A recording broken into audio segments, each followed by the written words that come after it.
Hi, my name's Jason, and I used to be just a good old average American kid living in upstate New York. There's me. I played baseball, mastered Mortal Kombat, went to the prom, said the Pledge of Allegiance every day, and loved my country. I even lived the dream of every American youth, college. Sure, it was a state school, but it also happened to be a party town. Great times all around, right? Well, sort of. I still had to work hard as a pizza guy to make it. And of course, there was school.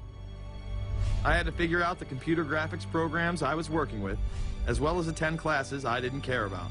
I certainly didn't know much about geopolitics. Then 9/11 happened and everything changed.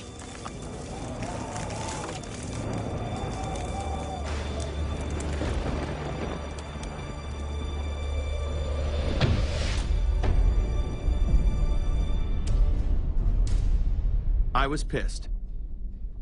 How dare the Muslim extremists massacre all those people? But was it all true?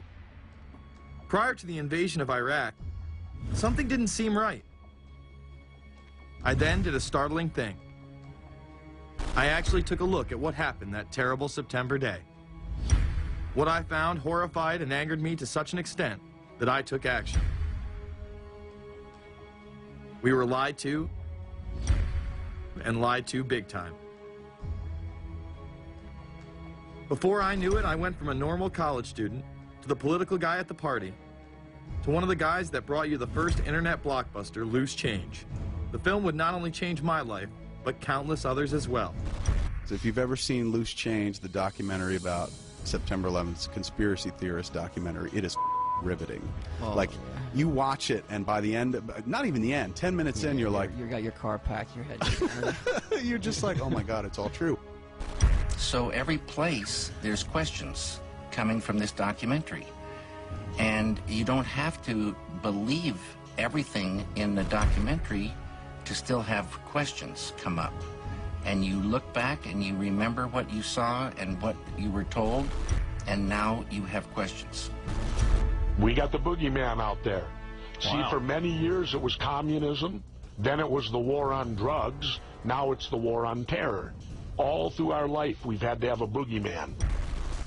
Loose Change took the truth about 9/11 into the mainstream with over 100 million views and allowed me to travel the country and even take on some of my detractors.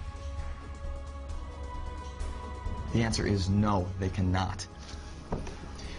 Jason, I think it's telling that every time you disagree with something, you call the people a liar. I'm not calling anybody a liar, sir. I'm calling you a liar because you are a liar. But if we were lied to about 9/11, then who was really behind it?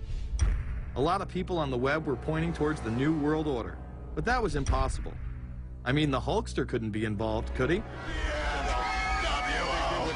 the only way to go, and what you gonna do? So I set out to find out if the New World Order really existed. And if it did, what was it? Who was involved? And what were their goals?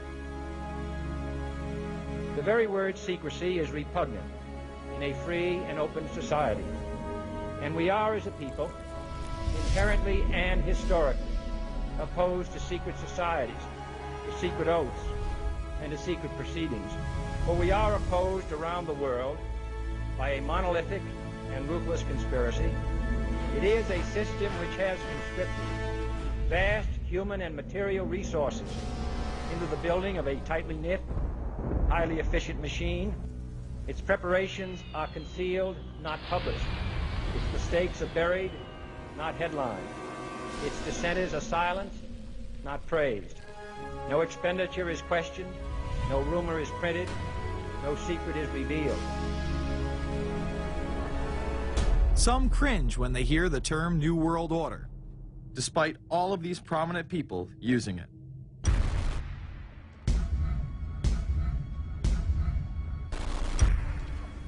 The world that maybe some people dreamt of at that conference back in Bournemouth, when it looked as if maybe history would end, that liberal democracy would triumph, that free market economics would slowly progress, and we'd have a new world order.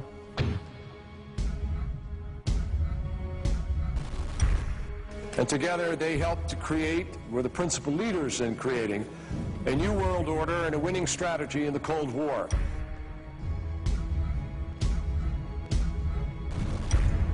We are part of a new world order.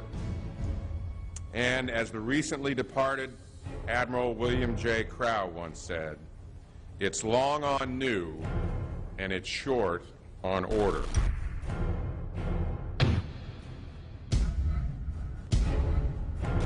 Walter Isaacson wrote a wonderful book about some of the wise men who helped shape the New World Order following the Second World War.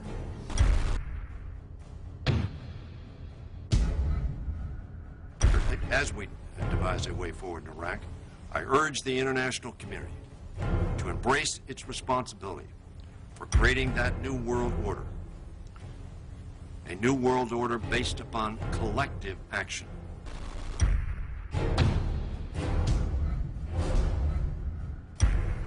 The transatlantic partnership was never just the foundation of our security. It was the foundation of our way of life. It was forged an experience of the most bitter and anguished kind. Out of it came a new Europe, a new world order, a new consensus as to how life should and could be lived.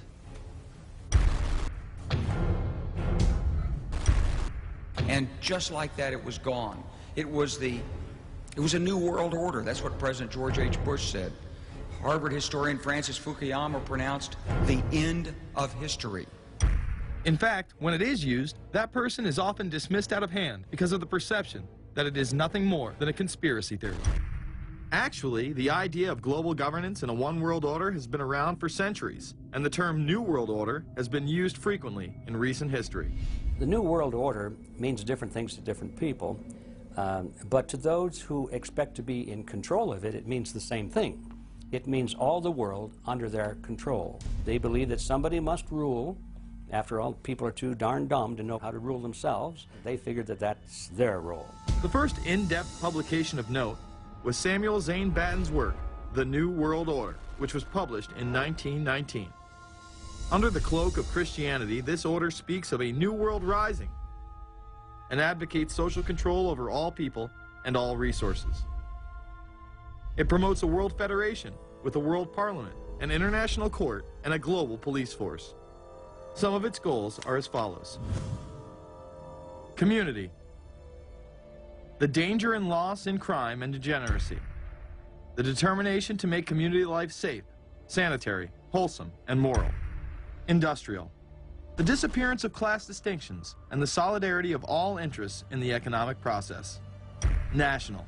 The conception of the nation's welfare as the supreme concern, with the policy that everything shall contribute to this end, and every person must do some useful work. International. The creation of an international mind, with a world consciousness and a world patriotism.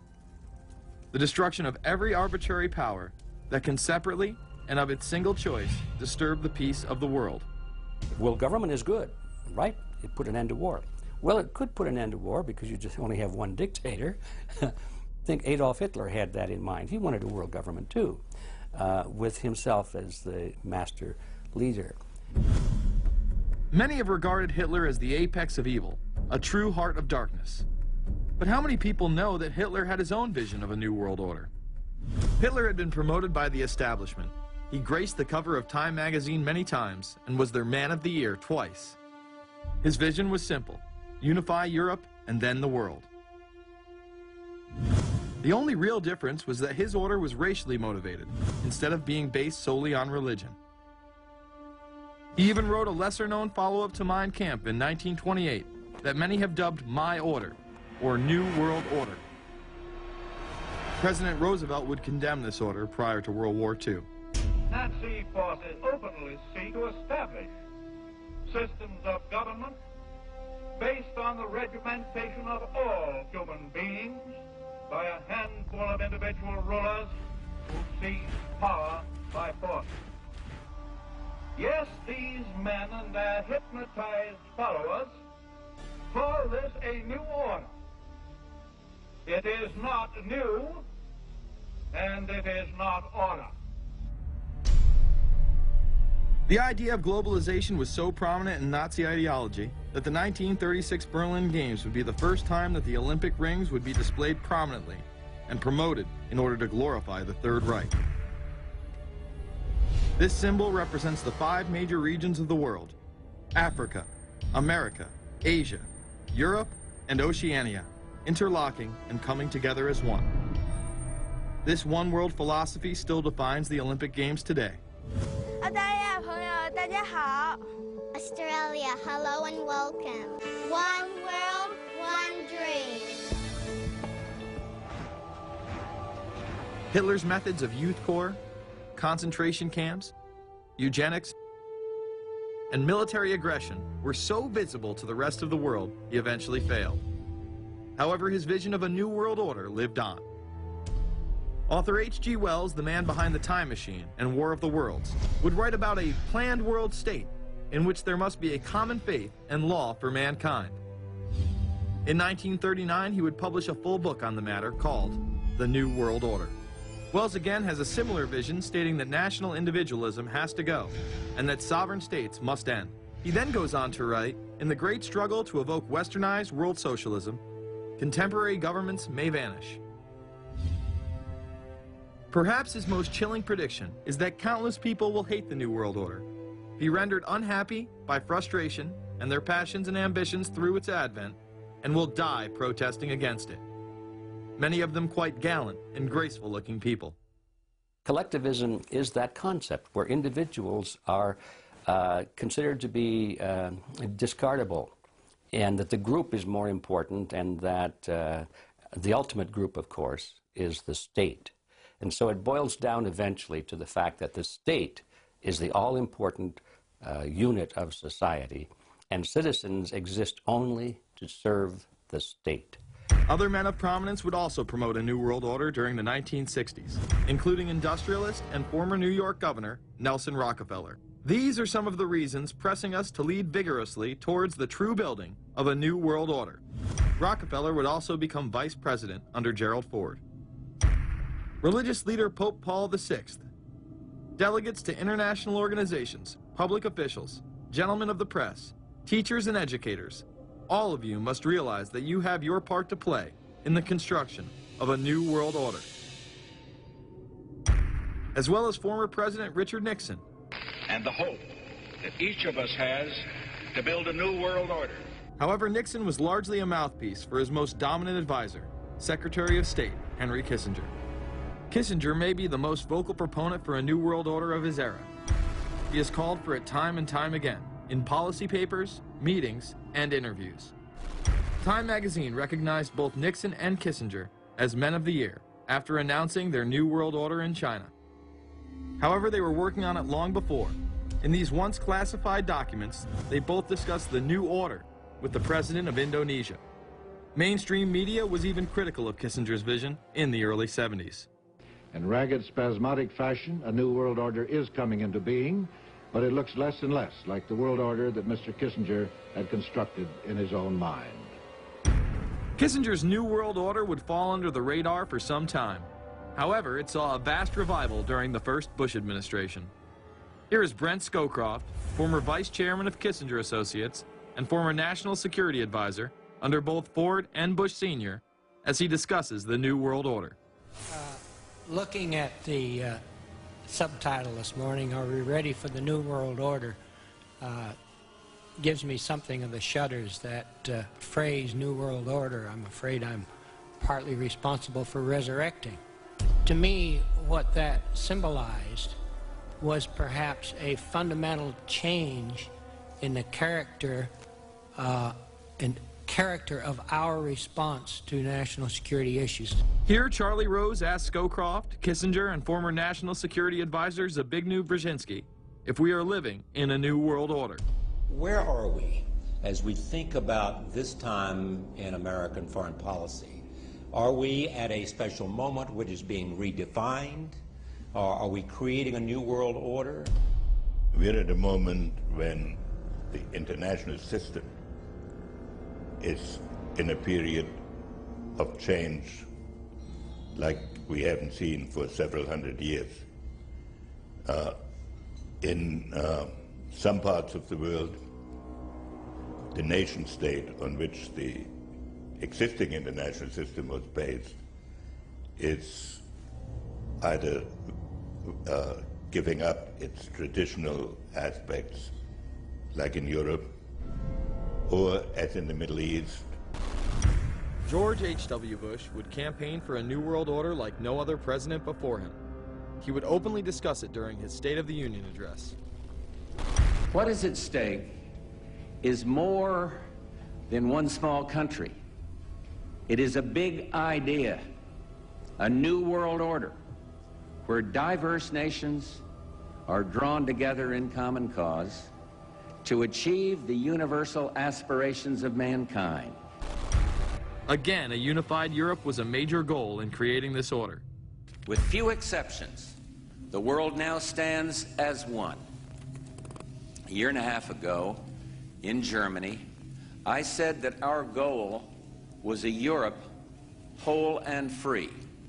Tonight, Germany is united. Europe has become whole and free. The world can therefore seize this opportunity to fulfill the long-held promise of a new world order. We can find meaning and reward by serving some higher purpose than ourselves. A shining purpose, the illumination of 1,000 points of light. Bush Sr. and his administration would tour and promote this agenda across the board at any given opportunity. The President has spoken often of a new world order.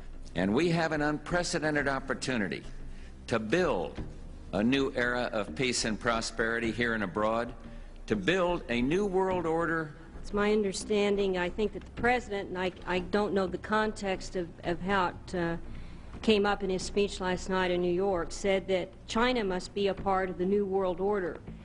Guess I would like to ask you how you envision China fitting into the new world order. It is a country that we are going to have relationships with by virtue of its geopolitical importance.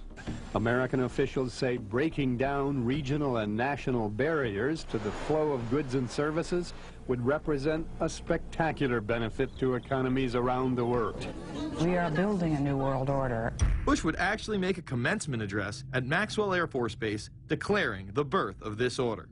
And that's why I wanted to speak to you today about the new world taking shape around us, about the prospects for a new world order now within our reach. In the coming weeks, I'll be talking in some detail about the possibility of a new world order emerging after the Cold War. But today, I want to discuss another aspect of that order.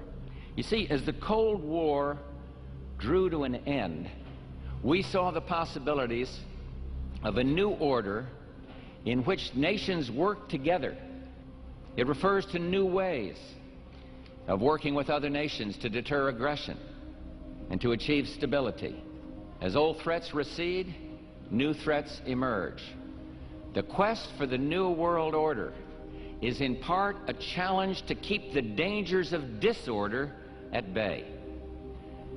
We must build on the successes of Desert Storm to give new shape and momentum to this new world order. Only when this transformation is complete will we be able to take full measure of the opportunities presented by this new and evolving world order. The new world order really is a tool for addressing a new world of possibilities. This order gains its mission and shape not just from shared interests, but from shared ideals. After the Gulf War had ended, Bush was so obsessed with the idea of a new world order that he had a series of Glocks imprinted with the term that he would give to members of his administration, including Colin Powell, Brent Scowcroft, Dick Cheney, and General Norman Schwarzkopf. Cheney would even approve policy papers regarding the New World Order. Defense Secretary Dick Cheney has approved a revised draft of a policy document on the New World Order. The Pentagon is backing off a controversial earlier draft and has abandoned a one superpower strategy. The final document puts more emphasis on international alliances and organizations. This would become an unprecedented time period for people all over the globe to discuss at length what the New World Order meant to them. People within the media, Does anybody want to talk about the New World Order? Is there a New World Order out there, or is this a vision that exists in the... He does have his vision, there's no doubt about that. But does that exist in the President's mind, or does it exist out there in reality? This President sees this episode as the first test case, as the first example for the New World Order he is trying to organize. Some people have called it the New World Disorder, and there's a lot of truth to that.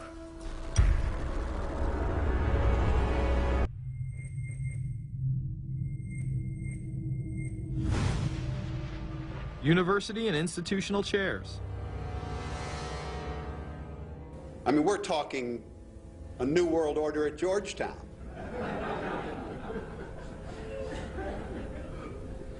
And we'd like to be very much a part of it and continue to live. This is a world that is likely to be dominated in the near future, and perhaps longer, by the Gulf War and the New World Order, which is the buzzword of the moment.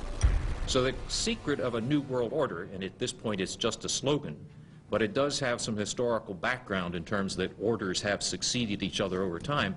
The secret of this is to learn how to use coalitions. We are effective in the United Nations. People within government. George Bush has invoked a New World Order without enunciating a new American purpose. The President has still failed to articulate clear goals for our nation's foreign policy in this new age. I find the term New World Order very revolting, and just not only historically but politically today. I think Harding is absolutely right, and the actions of the administration just after enunciation of the New World Order put the lie to the fact there is any real substance behind what they say as New World Order. The first act of the New World Order was A, to make war, and then B, was to sell arms all over again. Is there a New World Order? We know certainly that George Bush has copyrighted the term at this point. In the aftermath of this war, though, is it an empty vessel into which something will be poured? Is it the appropriate term to use? Is it going to be a New World Order, or will disorder be just as significant in this process as we look ahead? Let's start with Madeline. I think that we have, in fact, kind of had this term thrown at us, and many of us have not liked it, partially because of the previous historical connotation, and partially because I think it doesn't really deal with the way the world ought to be or is at the moment. But we are far from seeing a world order, and I'm not sure that it is in best U.S. interest to have a new world order in which we are the policeman. While many began to become critical of this order, the term began to evaporate into the background. We are very, very skeptical of an international order if we are not sure how the rules will be made, because thus far the international order has been made with rules that we had no input into and that affect us, and even when on the few occasions when the rules will seem to favor us, then they get changed. A unipolar world, a world of one superpower, may be quite dangerous for us. The New World Order under the United Nations would mean, among other things, an end to our God-given rights given us and secured by the Constitution. The New World Order, which now has been called by some the New World Disorder, and by some people on the more liberal persuasion, the taking over of the world by the Council on Foreign Relations, the Trilateral Commission, and the UN to put us all in slavery. But what are these organizations? Who founded them? And what are the stated goals of each? Before we begin with the Council on Foreign Relations, let's delve further into history to understand roundtable groups and their origins. Its roots go way, way back in history, and they go back to the formation of a secret society, a secret organization that was created by Cecil Rhodes, very powerful and very wealthy individual. And people have heard about him in history, and they know about the Rhodes Scholarship, and they think, well, isn't that nice? That they don't understand at all what that's all about. Cecil Rhodes, when he died, left his great fortune not to his family, not to his heirs, but for the creation of a secret society. And we know about this because there were some people very intimately involved with this organization who wrote about it. One of the best authors on this topic is Professor Carroll Quigley. He wrote several books, and Tragedy and Hope is the best known of his. He described in detail the secret organization created by Cecil Rhodes, and he explains in these books he knows about them because he was invited by the organization into its inner circle. He was never a member of it, but he was invited in as their historian, and he was allowed to see their secret records and papers and study them for several years. And he knew all the important players, and he understood what it was about, and so he wrote these books. It's an amazing thing because he laid out in great detail what the purpose of the organization was and how they were the major players in all of the big international events since and including World War I. The bottom line is that you take the roots of that organization and you find out that they created in all of the British dependencies what they call roundtable groups. And then around those little roundtable groups, they created front groups. And the purpose of these front groups and roundtable groups was to penetrate into the governments of all of these different countries, to penetrate into the media centers, to penetrate into the educational systems. In other words, to penetrate into the social fabric, the power centers of society, and literally take them over from the inside without anybody being aware that they were controlling influence. After World War I, the International League of Nations arose as a precursor to the United Nations in 1919, under what seemed to be the vision of President Woodrow Wilson and his 14 points. The League of Nations was the first attempt at the New World Order, the first attempt at a global government based on the model of collectivism. And it was the brainchild of the elitists, the ancestors of the very people who are still working on this project. They're collectivists, the very wealthy people. They're the ones in this country who dominated the powerful tax-exempt foundations, like the Carnegie Endowment Fund for International Peace, the Rockefeller Funds, the Ford Foundation, and groups like that. These people were on record, even way back then, that they had to have a new world government, and they dreamed of that being embodied in the League of Nations. And they were solidly behind it. And that was one of the reasons those people encouraged the United States into World War I, was because of the crisis of World War I, and that would also condition Americans to thinking of making big changes in their system, because we certainly don't want another war like that, do we? There's that fear angle again. And they thought, well, by being in World War I, then we would be a major participant at the table to carve up the world and create a new world government. And that was to be the League of Nations. Well, what happened to it is that the American people didn't really go for it. Wilson was aware of the elite and their control over society. In his book, The New Freedom, published in 1913, he discussed such a group. Since I entered politics, I have chiefly had men's views confided to me privately. Some of the biggest men in the United States, in the field of commerce and manufacture, are afraid of something. They know that there is a power somewhere so organized, so subtle, so watchful, so interlocked, so complete, so pervasive, that they better not speak above their breath when they speak in condemnation of it. Ultimately, this insight did not spare him from becoming yet another puppet of the global elite. You're watching Invisible Empire, A New World Order Defined. I'm Alex Jones, the producer of this film. I have produced 5 of the top 10 films in internet history, whether it's Loose Change Final Cut, Endgame, The Obama Deception, or Fall of the Republic. Yes, we've made informative, well-documented films, but the real credit for the success of these documentaries lies with you, the viewers. My friends, Invisible Empire is so important for people that need a crash course in the history of the ruling class and what this establishment is setting up. Please support the filmmakers so we can make future documentaries. Visit Infowars.com. Purchase the high-quality hard case DVD that has over 30 minutes of expanded extras. Make copies of that because it's the best quality available. Give it to everyone you know. Have public showings, whether it's the library, a local theater, or your home. Get it out to everyone you know. Get a PrisonPlanet.tv membership. Download all my films in high quality. Burn them to disc and give them to everyone in your community. If we expose the globalist, there's no way they can carry out their hellish plan. The destiny of this film is in your hands. You've made our previous films incredible successes. I'm counting on you now. So again, Infowars.com to get the DVD, or call toll-free 888-253-3139, or see them all in incredible high quality at prisonplanet.tv. The ball is in your court. PrisonPlanet.tv is a better tool than ever in the info war.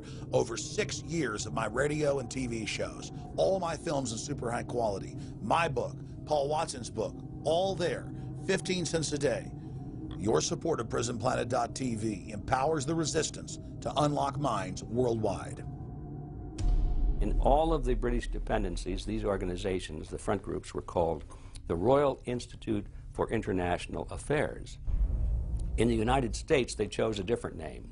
They chose the Council on Foreign Relations, but it held exactly the same relationship to this inner society of Cecil Rhodes. Among the charter members were W. Averill Harriman of Union Banking, then President of the United States Woodrow Wilson's main advisor, Colonel Edward Mendell House, John D. Rockefeller, the founder of Standard Oil, banking mogul J.P. Morgan, and prominent bankster Paul Warburg. Well, the Council on Foreign Relations exists today. It's probably the most powerful single organization in America. Many observers, including myself, believe that it is the hidden government of the United States. These people are not elected to office, and most Americans don't even know who they are. But they are holding all of the important positions in society. There are only about 4,000 of them in the United States, but I don't care what organization you want to look at, whether it's government, or whether it's universities, or the large media centers, or whatever it is. You look at the people at the tops of those organizations, the owners, the managers, the CEOs, the board of directors, and I'm going to say probably 80 to 90% of the great power centers of America are dominated by just those 4,000 people who are members of the Council on Foreign Relations. Throughout its history, it would contain extremely influential and powerful individuals in finance, business, media, and politics. Former presidents of the United States include Richard Nixon, Gerald Ford, Jimmy Carter, and William Jefferson Clinton. Currently, Barack Obama claims not to be a member, but has spoken in front of the Council and has had his writings published in the Council's magazine, Foreign Affairs. It's been reported that you and your wife are in the globalist CFR, which is the Council on Foreign Relations. I'd like to know if that is true. Well, first of all, I'm not the Council on Foreign Relations. I don't know if I'm a official member. I've spoken there before. It basically is just a forum where a bunch of people talk about foreign policy, and so there's nothing.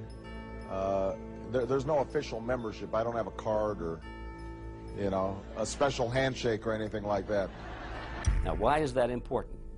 It's important because the avowed purpose of the Council on Foreign Relations is to create a new world order, a global government based on the model of collectivism. And that includes the elimination of the United States as a sovereign nation. That's why it's important.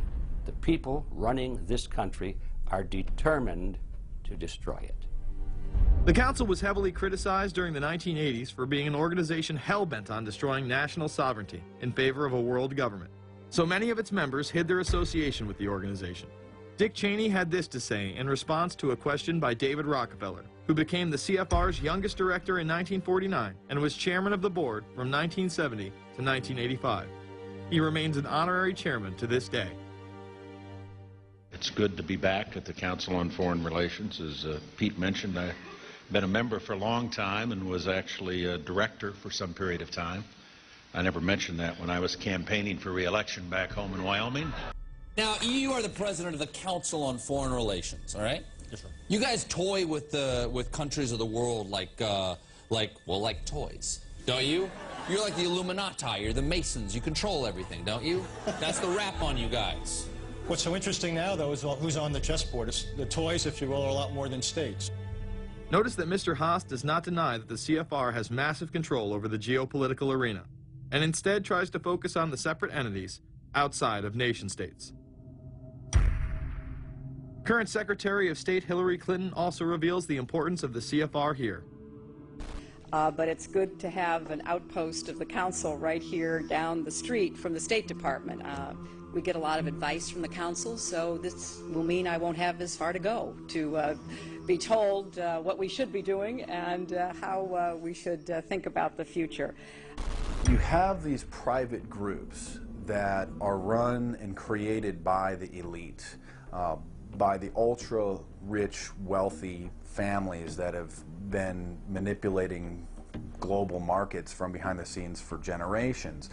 They create these private groups that then feed information to the government, to senators, to congressmen, their recommendations, their policy papers, what they think should happen. And it's fascinating because if you actually read what it is that they're doing, the recommendations that they make, they're very able to get them put in place. Discussions that are going on in these private groups are really talks that should be going on in Senate committees and in the halls of Congress, but they're happening with these ultra-elite groups that are then pushing their propaganda into the political mainstream, and then it's becoming enacted, it's becoming put into law. Still not convinced the CFR is promoting a new world order? Listen to what Leslie Gelb had to say upon leaving the New York Times to chair the organization as its president in 1993. I loved it. Doing a column is a great job. I'm going to an equally great but different job, and in a way a job that caps everything I've been doing in my life, in government and academia and in journalism. I think that's what the Council on Foreign Relations will allow me to do. Well, you know, for example, you had me and 3 or 4 other folks on this show a few months ago to talk about the New World Order, right? Exactly. Right? Bob I talk about it, you, exactly. right. I talk about it all the time. New World Order wants a global system where one small central authority of individuals can then dictate a policy that's going to be distributed down to the rest of the world, everywhere, in the smallest little town in the middle of nowhere in some remote country. I now think it's safe to say that the Council is extremely influential on the world stage and openly promote global governance. The Council and the globalists were able to take this agenda to the next level following World War II. The United Nations was born out of the ashes of this conflict. Unlike the League of Nations, the United States not only joined this organization, they championed it. First book I wrote was The Fearful Master, a second look at the United Nations. It was written at a time when it was not popular to be critical of the UN. I mean, the United Nations was viewed by almost everybody as our last best hope for peace. It was a means, we were told, to bring humanity together and put an end to war and live in peace and harmony and promote trade and all of these good things. I wish it were any of those things, but it's not.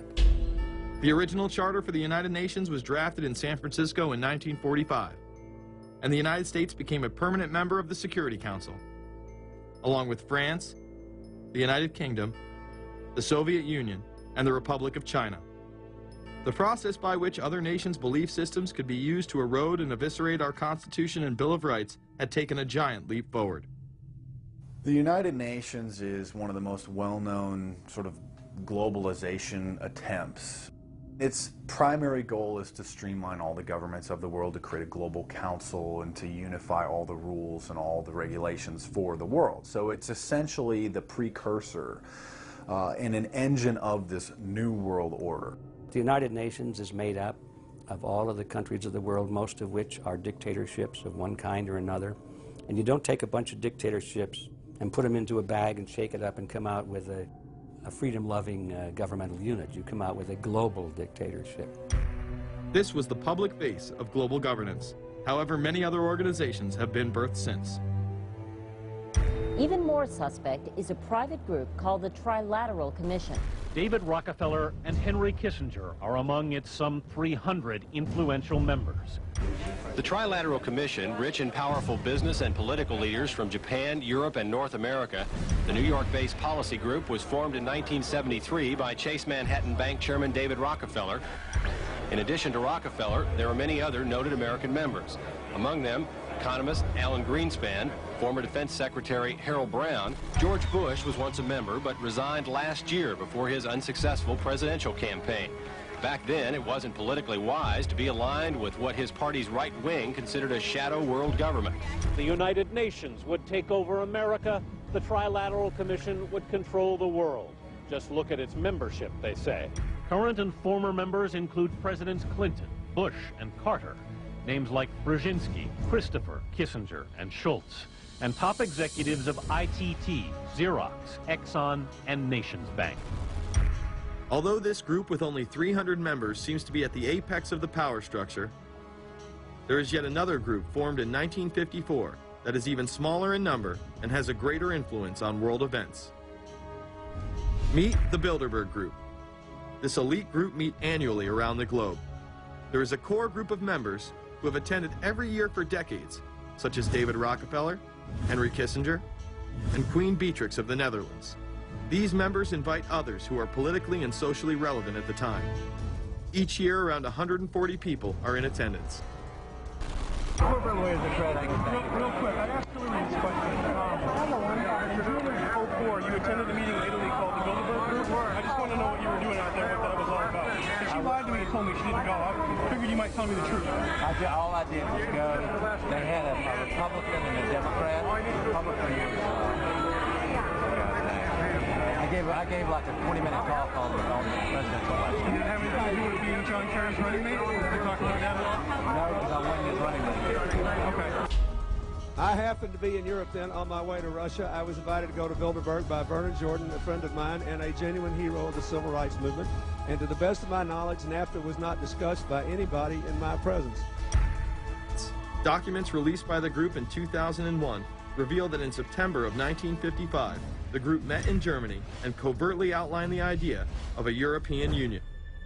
Section E, European Unity, discusses the general support for European integration and unification, and the idea to unify Germany once again with the rest of Europe under a common marketplace. Belgian Viscount and current Bilderberg chairman Etienne Davignon told the EU Observer in 2009 that the next Bilderberg meeting could improve understanding on future action in the same way it helped create the euro in the 1990s. This illustrates the patience, vision, and reach of this organization. It was able to promote and establish both a European Union and a European currency over the course of just under 40 years, incrementally. One of the things that the elitists discussed back at the turn of the century when they were talking about how do you convert the United States into a collectivist system was the fact that you can't do it quickly. You have to let people get used to it incrementally, because any major change would be rejected. The 1957 Conference of Rome, where the Common Market Treaty, providing for free trade in all products, was at last signed. 6 nations, France, Germany, Italy, Belgium, Holland, and Luxembourg, agreed to remove all mutual barriers to trade within 12 to 15 years, the embryo of a political union which they proclaimed to be their ultimate objective. In that fashion, it's possible for people to get used to this process and even to think it's a good thing. People will accept the gradual growth of government, the gradual loss of their purchasing power. They'll accept almost anything if it's done gradually, and we have to be very alert to that. 2008 and 2009 attendees include World Bank President Robert Zoellick, Treasury Secretary Timothy Geithner, former head of British Secret Intelligence Richard Dearlove, Donald Graham, CEO of the Washington Post, CNN host and author of The Post-American World, Fareed Zakaria, and many other giants of business, politics, and media. You just came back from meeting with the Bilderberg Group. The Bilderberg Group are, you know, when people who are conspiracy theory people, they send me mail, it's usually about the Bilderberg Group. And I get these books on my front door, which I'm uncomfortable with, and it's all about the Bilderberg, like they're the modern day Illuminati. Are you a member of the Bilderberg Group? I don't think we're supposed to talk about this. Many have identified them as the kingmakers, the puppet masters that pull the strings behind the scenes. Perhaps there is no better example of this than what occurred during the 2008 conference. Immediately after Obama had been selected as the Democratic presidential nominee, the pressure was on to choose a running mate. We've put together a committee. We are going to be equally deliberative in how we move forward, and we're not going to do it in the press, and we're not going to do it through surrogates. He then tricked the press corps into staying on the plane as it took off from Washington. He was whisked away to an undisclosed location. Obama was supposed to fly home. He'd been here in Virginia. He was supposed to fly home out of Dulles, as you know, outside Washington, D.C. The press corps was waiting for him on the plane, and the pilot announced that they were leaving, and Barack Obama was not on the plane. Presumptive nominees in the past has always been that they have at least a press pool with them at all times. Is there a reason why we didn't go with him in the motorcade all the way? This is what we're out here for, and now we're on this plane with no candidate. Again, you know, look, I understand. There was a desire to do these meetings, obviously, in private. The press then began to report that Obama and Hillary were meeting secretly in her home. Well, we continue to follow our breaking news. Barack Obama, Hillary Clinton meeting tonight at her house in Washington, D.C. However, it was later revealed that they never actually met at Clinton's home. And we're following this breaking story. Candy Crowley, we understand, has new information. Candy, what have you learned? We are hearing actually from Chris Welch, who is our embed with the Obama campaign. Those are the people that took off without Obama and went to Chicago. The spokesman there is in fact confirming that the meeting did take place. They're talking in past tense now, but saying that the meeting did not take place at the Clintons' house. It took place at this point at some place, I don't know where, some undisclosed place in Washington, D.C., not at Hillary Clinton's house. Remember, Gibbs mentioned that Obama had a desire to have several meetings, not just one. Is there more than one meeting? Is there more than one person with whom you... I'm not going to get into all the details of the meetings. I don't know that I've got a ton more different answers for all of your questions. The truth of the matter is that Bilderberg just happened to be in the neighborhood at the time. They were holding their annual meeting just down the road in Chantilly, Virginia. What are the chances? What's interesting and dangerous about the New World Order is that it's not a natural progressing idea. It's just not civilization naturally evolving and organizing into this system. It's the group of extremely powerful people that are manipulating the system to get it to this status from behind the scenes without anybody's knowledge. You have to ask yourself, if there isn't an agenda going on to keep those organizations quiet and to keep them out of the news, to keep the discussions about them behind closed doors, then why is it that these supposed experts on the left and on the right never talk about them? This has been a condensed history of the globalist organizations and their rise to power. But is there a reason they meet behind closed doors? A shadow world government has been mentioned, but to truly understand what that means, let's go back to this iconic warning from President Dwight D. Eisenhower.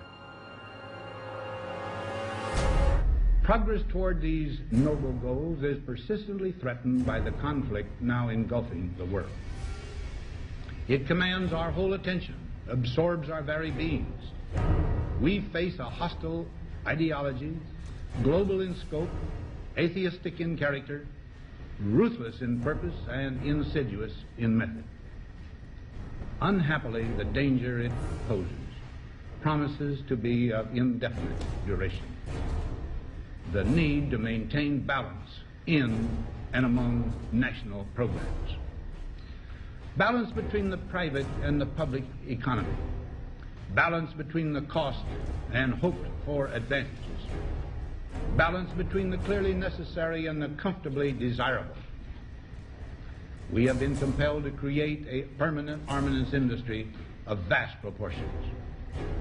We annually spend on military security alone more than the net income of all United States corporations.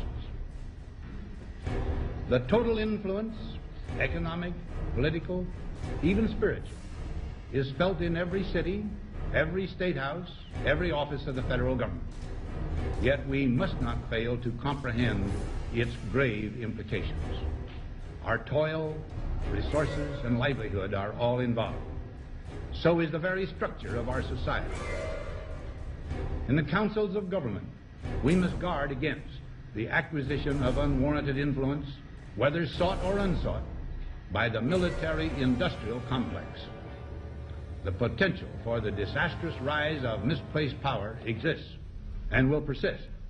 America went into a major mobilization, revived its defense industries, and we saw the civilian economy of America more and more skewed through the 50s. Already in Eisenhower's time, he could see it coming, that you were getting a larger and larger defense military component of the economy, which, unlike the rest of the economy, was very, very centrally organized about lobbying for more and more new weapons. It was the political skills of this military-industrial complex, which I think Eisenhower was really warning us about, and rightly. There is a military-industrial complex. Today, we see a situation where the civilian economy is really in tatters, and most of our civilian production has gone overseas to third world countries. What do we export? Our biggest export practically is garbage, but apart from garbage, we export military equipment. We have a special act which subsidizes, makes it possible for countries abroad to buy our armaments because it's too expensive to produce them for one country only. So we have become a very efficient military-industrial complex, but the civilian economy is only a ghost of what it used to be, and this has terrible consequences for democracy because it means that the power of this lobby is now sort of dominating what goes on in Washington.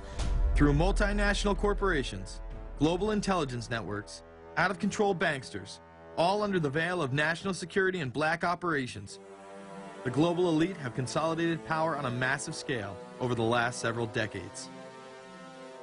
You see, global corporations not only fund and develop large technological and military projects here and abroad, they also own the consumer industry and production, as well as all of the important media. By owning the vast majority of what we hear and see on a daily basis, we have been manipulated on a mass scale as to regards to what we believe and desire, both socially and politically. Edward Bernays, the nephew of world-famous psychoanalyst Sigmund Freud, would study group dynamics and become the father of public relations. He authored the book Propaganda in 1928. In it, he described how to intelligently and consciously manipulate the habits and opinions of the masses within a democratic society. He went on to state that those who harness this unseen mechanism of society constitute an invisible government and are the true ruling power. It is they who pull the wires which control the public mind, who harness old social forces and contrive new ways to bind and guide the world. The average American is distracted, mindless, worried about minuscule things, celebrities, as if it was their own family members. And this is by design, because the powers that be, who own the media, know how our brains work. They know scientifically how the human mind functions. They know about sociology, and they are using the media, and have used the media for decades now, to entertain people with issues that don't really matter. When you have the big news networks covering celebrity issues as if it's the most important thing, it becomes the most important thing. And this is not by accident. This is to keep us out of the way. Because if you're worried about the latest celebrity death, or the latest celebrity couple, or the celebrity breakup, or your sports team having a shot at the Super Bowl or the World Series, there's so much information about those issues that can be discussed that will mesmerize people, and they won't know or care about the real issues that are out there. Well, I think this is just one more piece of evidence of the degree to which the media, supposedly the watchdogs, has become the gatekeeper of the system. Mainstream media are, first of all, nearly all of them corporations, nearly all of them now publicly held, part of the whole Wall Street financial system that they're supposed to report about objectively, but they can't. They, right now, in October of 2009, they are celebrating the recovery of the biggest banks in New York and saying that the recession is over. Of course, there are a few problems, like foreclosures are going on, unemployment is rising. All of this is affecting the American people, but it's not affecting the financial elite who also control the media. Bernays successfully identified the invisible empire which controlled the minds of men. So as the populace is mesmerized and hypnotized by powerful behind-the-scenes forces, as they are distracted by the latest celebrity scandal, the newest cell phone, and their favorite sports team, this network disguises itself, remaining in the shadows. Despite the elite utilizing Bernays' methods, in conjunction with the military-industrial complex they had erected, a modern arm of this organization was exposed in what came to be known as the Iran-Contra scandal. Essentially, black operations were not only caught dealing arms illegally and supporting South American dictators, but also smuggling drugs into the United States. Iran-Contra was really the merging of two different programs. The first one was support for the Contras, who were, let's face it, a force of terrorists in Nicaragua trying to overthrow the Sandinista government. They were being secretly supported by the CIA. And at the bottom of the whole thing was drugs. Iran-Contra was openly exposed by massive network coverage. How was it that in 3 years, a network Washington set up to run arms to the Contras wound up running cocaine into this country for the most vicious drug cartel in the world? At the same time, we were supposed to be fighting a war against drugs. But by the same token, I also smuggled my share of weapons in exchange for those illegal substances, with the full knowledge and assistance of both the DEA and CIA. Betzner says that in 1983 he flew weapons from Florida to El Salvador and drugs from Colombia to the Bahamas on the way back. In 1984, he says, he flew twice from Florida to Costa Rica and back. We could bring back our own cargo, and they would arrange it, or we could bring back their cargo without ever having to worry about interception, arrest, anything like this, that everything was taken care of. What kind of cargo were you talking about? Drugs. Tolliver says he had 2 meetings with this man, CIA veteran Rafael Quintero. Then in March of 1986, he says he flew 14 tons of weapons down to Honduras, to this Contra resupply base set up by the CIA. We take off from Tegucigalpa, Honduras, and we leave. To? South Florida. Where in South Florida? We landed at Homestead. Homestead? Air Force Base. This is the plane Tolliver says he used. The plane traces to a company that had a State Department contract to fly humanitarian supplies to the Contras. In addition to that, 3 dozen sources confirm the basic scheme. We can now report that long before that operation began, there was another operation to provide guns for the Contras, which was also against the law. In this operation, Americans and Israelis provided arms to the Contras, and then the same network smuggled drugs into the United States. The operation was launched in spring of 1983 at Washington's request, with at least $20 million of Israeli government money later reimbursed, we're told, from U.S. Covert Operations Fund. For about 5 years, people were flying arms into Iran, and most of them came from Israel. The Israelis purchased the weapons from Poland and Czechoslovakia and began shipping them secretly from Yugoslavia to Bolivia, and then to Panama. The Israeli liaison man there, this man, Michael Harari, until recently a close aide to Panama's strongman, General Manuel Noriega. You'd bring the ship into Colombia, you would load drugs aboard it, and you would bring those drugs back to Panama with you. But bringing that stuff into the United States, that was something else. I've never been so thoroughly disgusted with myself in my life. This network would also be involved in the October surprise. We really can't understand that unless we understand the so-called October surprise in the 1980 election, which is, I think, unquestionably Republicans, including William Casey, who later became Reagan's head of the CIA, negotiated with the Iranians for them not to release the hostages which were being held in Iran to Carter, but to wait until the Carter was defeated and the Republicans were in. That is what actually happened, that the hostages were only released on the day that Carter left office and Reagan came in. Unbelievably, this same network would even be linked to the BCCI banking scandal by journalist Danny Casolaro. Casolaro was probing a conspiracy he called the Octopus, which involved the Iranian hostage crisis, the Iran-Contra affair, with, believe it or not, all funds channeled through BCCI, the international bank charged with everything from money laundering to fraud. BCCI, it's a shadowy international bank linked to terrorists, drug runners, and dictators. Little was known about BCCI until 6 of its top officers were arrested in Tampa in October of 1988 on charges of laundering drug money for Colombian cocaine bosses. The BCCI men were convicted, and the bank itself pleaded guilty. But for some reason, the bank was allowed to continue to operate all over the world. There are indications that some of the reluctance to prosecute this bank stem from the favors it did. For? The favors it did for intelligence services everywhere. Too many secrets of too many countries, too many prominent people, too many hands-on, and that makes it desirable that this entire affair be forgotten. It began to become clear that the global traffic of drugs were funding violent dictators, rigging elections, supporting the arms trade, and enforcing the assassination of anyone who got in the way. Casolaro was found dead for his efforts in exposing this network.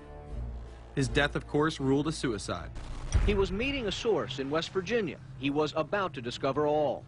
Instead, his body was discovered in a hotel room with 12 slashes in his wrist, but when the local authorities ruled it suicide, the family said, no way. The housekeeper had taken calls threatening his life.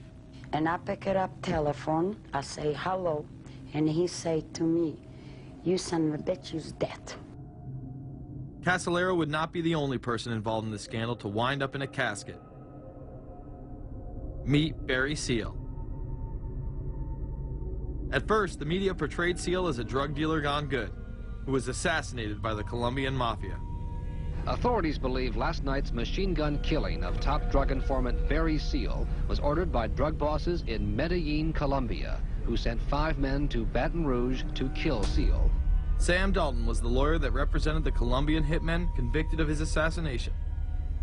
We were trying to subpoena the CIA because we felt like they had documents, exhibits, and evidence that would indicate complicity in Seal's assassination. When they were able to gain access of Barry Seal's trunk the night of the murder, the personal phone number of none other than George H.W. Bush was present. Louis Unglesby, the former attorney for Mr. Seal, also confirms that he once called the office of the vice president after Seal had given him the number.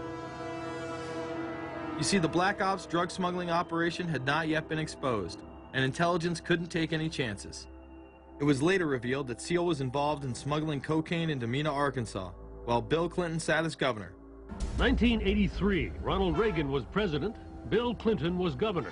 And little Mena, Arkansas, changed from a quiet town to a center for drug smuggling and reported Contra support activity. In the middle of it all, this man, admitted dope smuggler Barry Seal. Arkansas State Trooper Russell Welch investigated Seal's organization. Each trip would have 250 to 350 pounds of cocaine. According to the London Telegraph, Arkansas State Trooper Larry Patterson testified under oath that he and his officers discussed repeatedly in Clinton's presence the large quantities of drugs being flown into Mena Airport, large quantities of money, large quantities of guns. Hot Springs police officers would also record Roger Clinton, Bill's brother, during a cocaine transaction stating, "Gotta get some for my brother.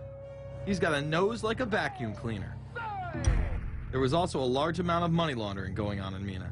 Former IRS agent William Duncan traced some of Seal's drug profits laundered through Mena banks. We had direct testimony from people who were involved in the money laundering operation. We had testimony from people at banks who observed the transactions. What happened when you tried to make this case before a grand jury? I was never asked to present the evidence to a grand jury, ever. This very same network used BCCI to fund the Afghani rebels. The deputy director of the CIA, Richard Kerr, said late today that the CIA did use the Bank of Credit and Commerce International, BCCI, to support CIA activities overseas. Most people still believe that the Soviets had maliciously invaded Afghanistan in order to spread their communist agenda. The Al-Qaeda was essentially a kind of a byproduct of Brzezinski's campaign to embarrass the Soviet Union in Afghanistan. They weren't in Afghanistan at that time. Brzezinski boasted later that he was responsible for drawing them into Afghanistan. And he did this extraordinary interview with Le Nouvel Observateur in France, and they said, but aren't you worried that you've created this whole new force of Al-Qaeda? And he said, oh, what's more important, a few crazed Islamists or the fall of the Berlin Wall? And they said, but you know, is there no danger? Aren't they dangerous? And he said, nonsense. He said all this in 1998. So I knew Brzezinski at McGill University. We were students together and took very small classes together. And in some ways he's bright, and in some ways he's kind of nuts. And he had the kind of nuttiness that made him attractive to the Rockefellers. Bin Laden and his network were actually funded by BCCI through U.S. covert operations. Well, the reason I bring it up, if you've ever heard any of our call-in shows, you know that we have people that think about the conspiracy theories of people like you. You would be a poster child for these people because you have served on the board of the Council on Foreign Relations. You helped start the Trilateral Commission, and you've been to the Bilderberger group. Are people too close in this world, people in business, too close to the governments? Well, you know, there is such a thing as insidious influence. And the question is, how does it operate? Does it involve bribery? And does it involve some sort of psychological domination of individuals? I don't believe in this notion of some sort of secret societies controlling people. But of course, in any political system, there are sort of over-the-table and under-the-table arrangements. Arrangements that involved ruthless, illegal, and immoral activities in order to dominate humanity. Despite all of the evidence that has just been presented, this network would fall down the memory hole, even though 14 convictions were made in the Iran-Contra scandal. The continued cover-up would be made possible by George H.W. Bush. These documents that came forward in the North trial clearly reveal the involvement of the Vice President to a greater degree, I think, than he has acknowledged heretofore. This, of course, did not stop him from pardoning those involved during the twilight of his presidency. Some new reverberations today to President Bush's Christmas Eve surprise, the pardoning of former Defense Secretary Caspar Weinberger and several others in connection with the Iran-Contra allegations. Well, now the special prosecutor says it's the president who needs to explain some things.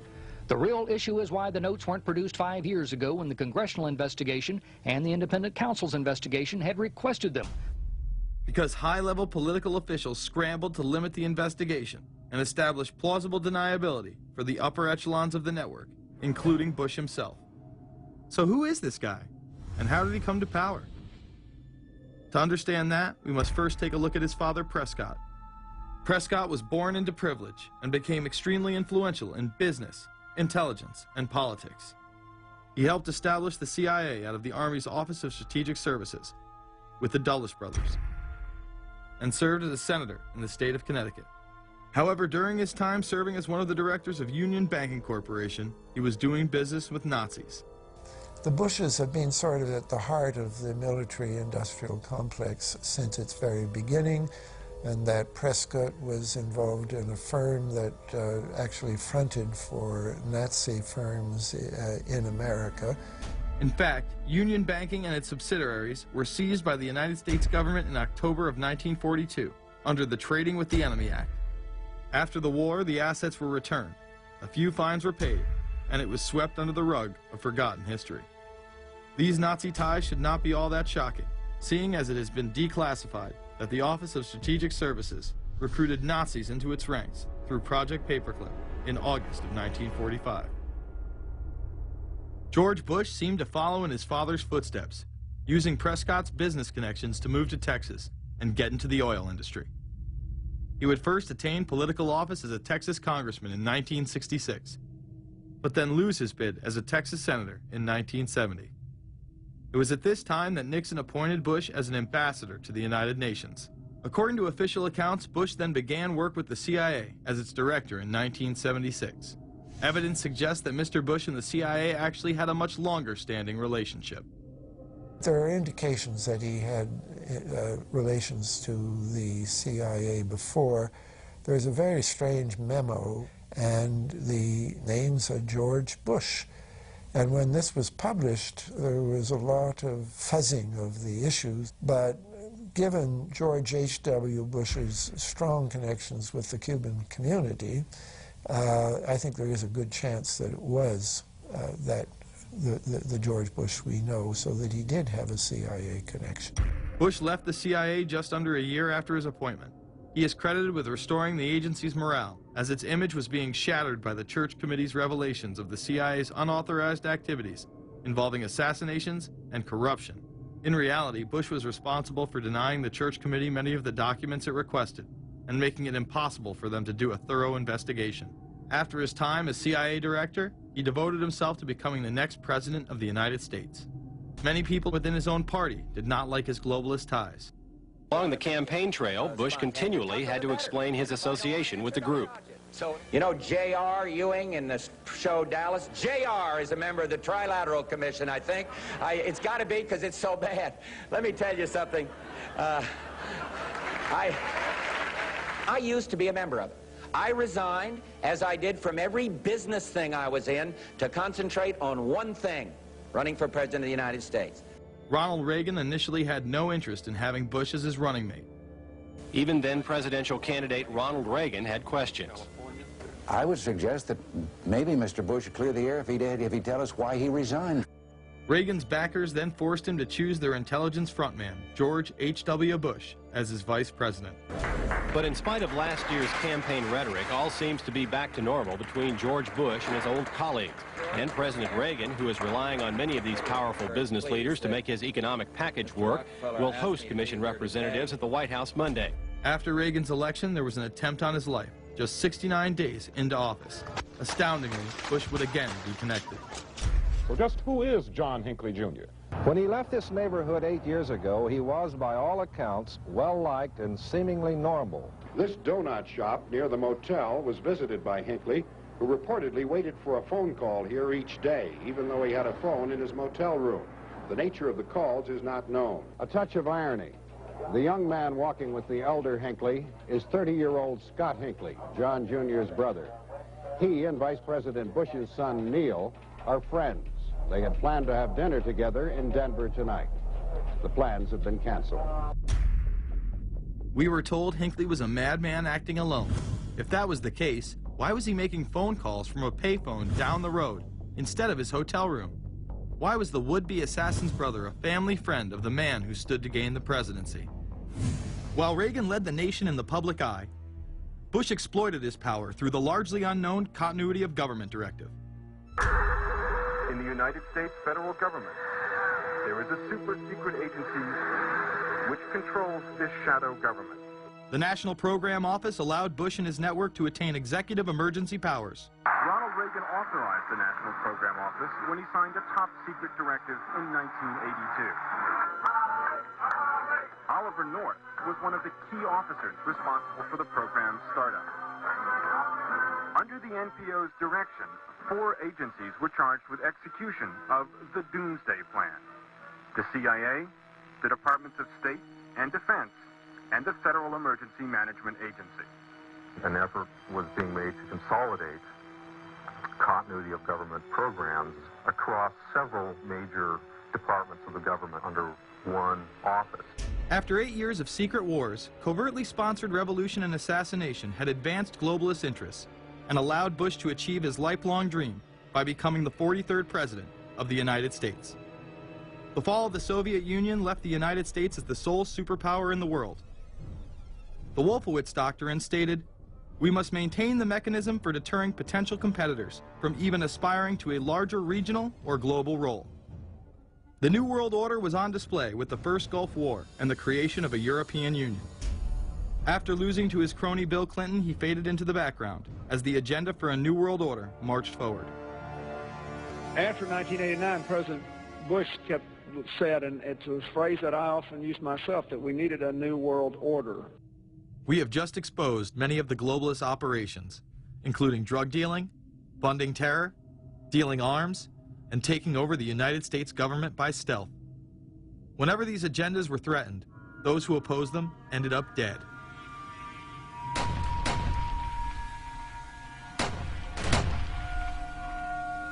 We've got some difficult days ahead, but it really doesn't matter with me now, because I've been to the mountaintop.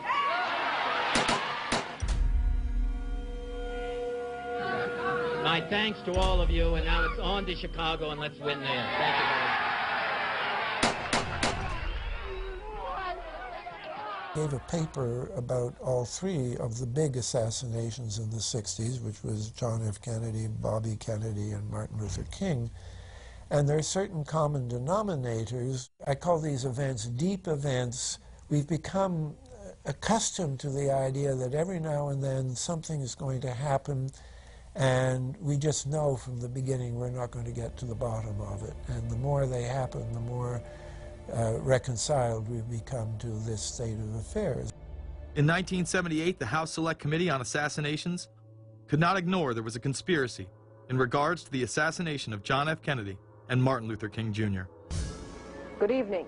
A congressional committee has concluded that President John Kennedy and civil rights leader Martin Luther King Jr., both of them, were probably killed as the result of conspiracies. The House Assassinations Committee wound up its 2-year study by recommending that the Justice Department look into both cases. In the assassination of Dr. Martin Luther King, the committee concluded the likelihood of conspiracy. The committee's summary of findings says President Kennedy was probably assassinated as a result of a conspiracy, that its evidence establishes a high probability that 2 gunmen fired at the motorcade. The committee concluded that President Kennedy did not receive adequate Secret Service protection in Dallas, that the CIA was deficient in sharing information before and after, that the Justice Department and Warren Commission failed to pursue possible conspiracies and made their conclusions too definite. There seems to be no debate that the CIA and Secret Service were involved in the assassination, as you can clearly see 2 Secret Service agents being taken away from their positions at the back of Kennedy's vehicle just moments before the assassination. And no matter what you believe about Oswald, it has now been declassified that Oswald was trained by the CIA in 1957 under the cover of the Office of Naval Intelligence. These political assassinations continue to this day. The 11-person jury in the inquest must decide if these stills, never before seen of Diana in the Mercedes and then the crash, are the frantic moments after a tragic accident or the aftermath of a calculated murder. Mr. Al-Fayed? Mohammed Al-Fayed, Dodi's father, has long since made up his mind. I believe that my son and Princess Diana have been murdered by the royal family. He claims Diana was pregnant and about to announce her engagement to his son, an embarrassment so great, he says, that Prince Philip commissioned British Secret Service to kill the couple. Assassination is an option when the ruling class can identify an enemy who cannot be compromised. But how do they bend the population's will to do their bidding? Well, the false flag operation is one in which the attacker carries the flag of someone else. It's usually a military operation, and the purpose, of course, is to create the impression that the attacker is someone else. They want to create negative public opinion against the nation whose flag was being used. Or they may even not use a flag at all. This sort of thing is done all the time, and it's certainly not unique in history. I think we've been seeing a lot of it lately. Americans are easily motivated by false flag operations, and I think it's inevitable that we will see false flag operations in the near future. It is used in order to seize power at an accelerated pace. A very well-documented modern example of this is the Tonkin Gulf incident. There were two sets of Tonkin Gulf incidents. The first one on August 2nd were real but trivial. The second on August 4th, 2 days later, were the ones to which we actually sent planes off in retaliation and were, in theory, much bigger, a torpedo attack on a U.S. destroyer, but in fact it never happened. When McNamara visited Vietnam, he confirmed the Tonkin Gulf incident never occurred, and once again, we were lied into war.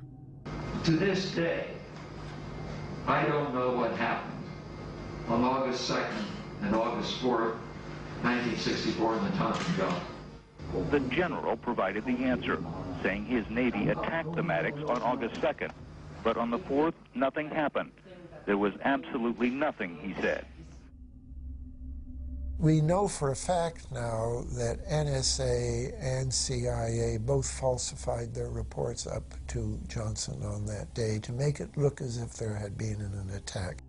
Upon the fall of communism, a new threat had to be established in order to maintain their military-industrial complex and keep the people in fear of invisible enemies. More modern examples of this have been used not only to start conflicts abroad, but to instill fear in large populations in order to demonize groups and further erode civil liberties. The majority of people still believe that Timothy McVeigh was a right-wing extremist who bombed the Oklahoma City building with a Ryder truck because he was upset with the government. People close to the event told a very different story. A local congressman believes that convicted bomber Timothy McVeigh and his accused co-conspirator Terry Nichols are not the only ones involved. The Oklahoma State Representative Charles Key produced a videotape featuring witnesses who claim to have seen Timothy McVeigh with another man the morning of the bombing. He was wearing a ball cap. Timothy McVeigh had his on backwards, which just like this. It was on his head. The other gentleman had his on like this.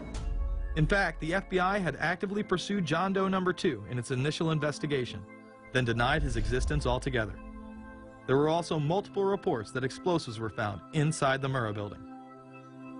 The Justice Department is reporting that a second explosive device has been found in the AP Murrah building in downtown Oklahoma City.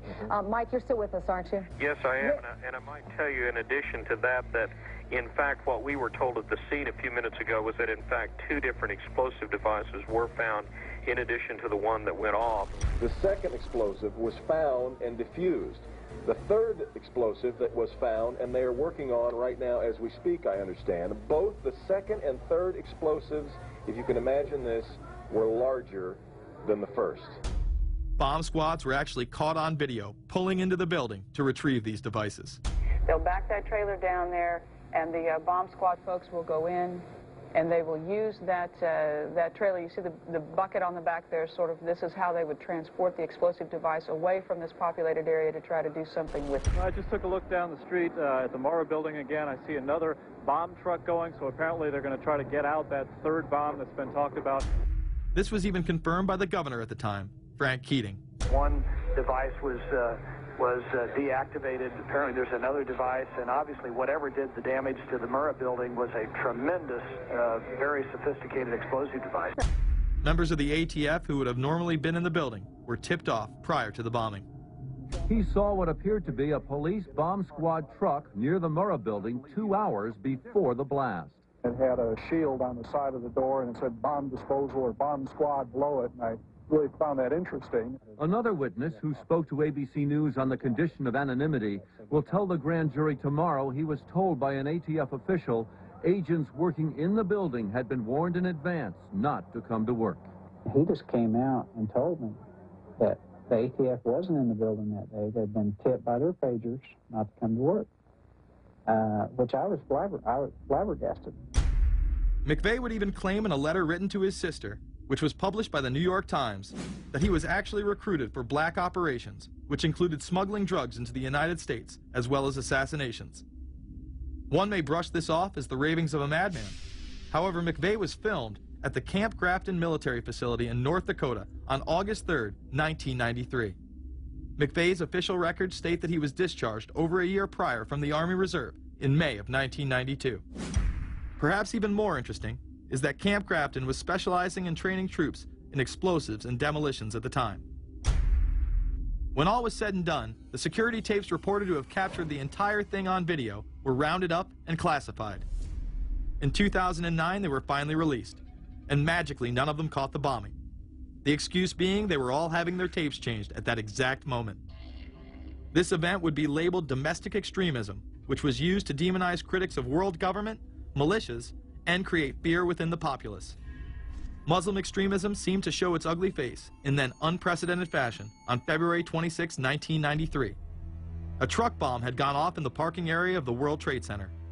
Luckily, the bombers failed to follow instructions and parked the truck carrying the explosives against the main support column.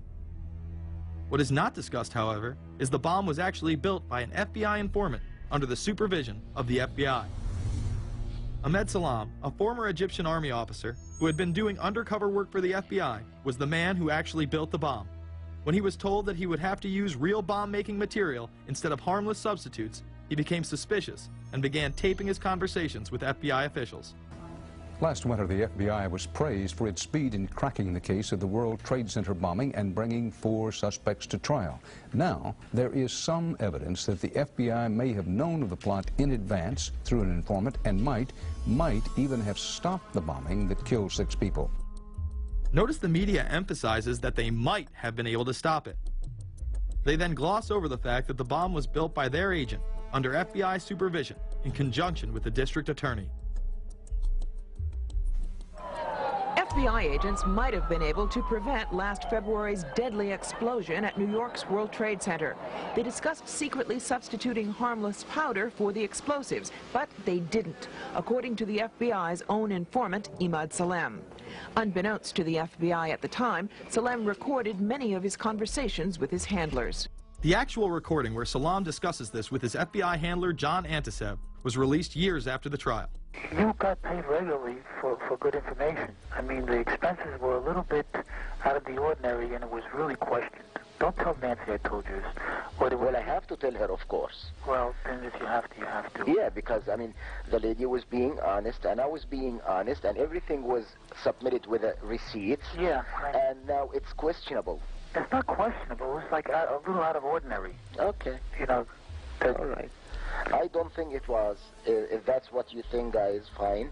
But I don't think that, because we was start already building the bomb, which is went off in the World Trade Center. It was built by supervision from the Bureau and the GA, and we was all informed about it, and we know that the bomb start to be built. By who? By your confidential informant. What a wonderful, great case. Following the convictions of the Muslims who were too inept to make their own bomb and park the vehicle in the proper area, Salam was pulled into the FBI's Witness Protection Program, where he has never been heard from again. Prior to the largest and most devastating terrorist attack on U.S. soil, the United States was poised as the first truly global superpower. Brzezinski would muse in 1997 that geostrategic success would represent a fitting legacy of America's role as the first, only, and last truly global superpower, and that the only way to mobilize Americans was a truly massive and widely perceived direct external threat. In September of 2000, a neoconservative think tank called the Project for a New American Century echoed Brzezinski's statements, saying the United States is the world's only superpower, combining preeminent military power, global technological leadership, and the world's largest economy.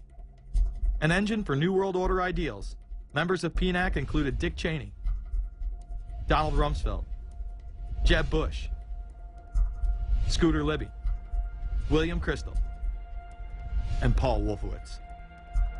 Describing the difficulty in projecting force, they write the process of transformation is likely to be a long one, absent some catastrophic and catalyzing event, like a new Pearl Harbor. This takes us full circle to the September 11th attacks of 2001.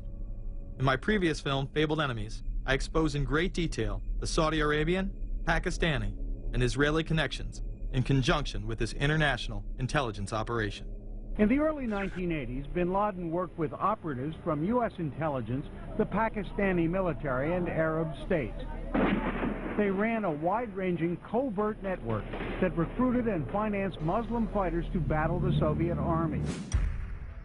The hijackers that were trained at U.S. military installations and protected by the FBI and CIA. The military exercises leading up to 9/11, and those that took place as the attacks occurred. Open line.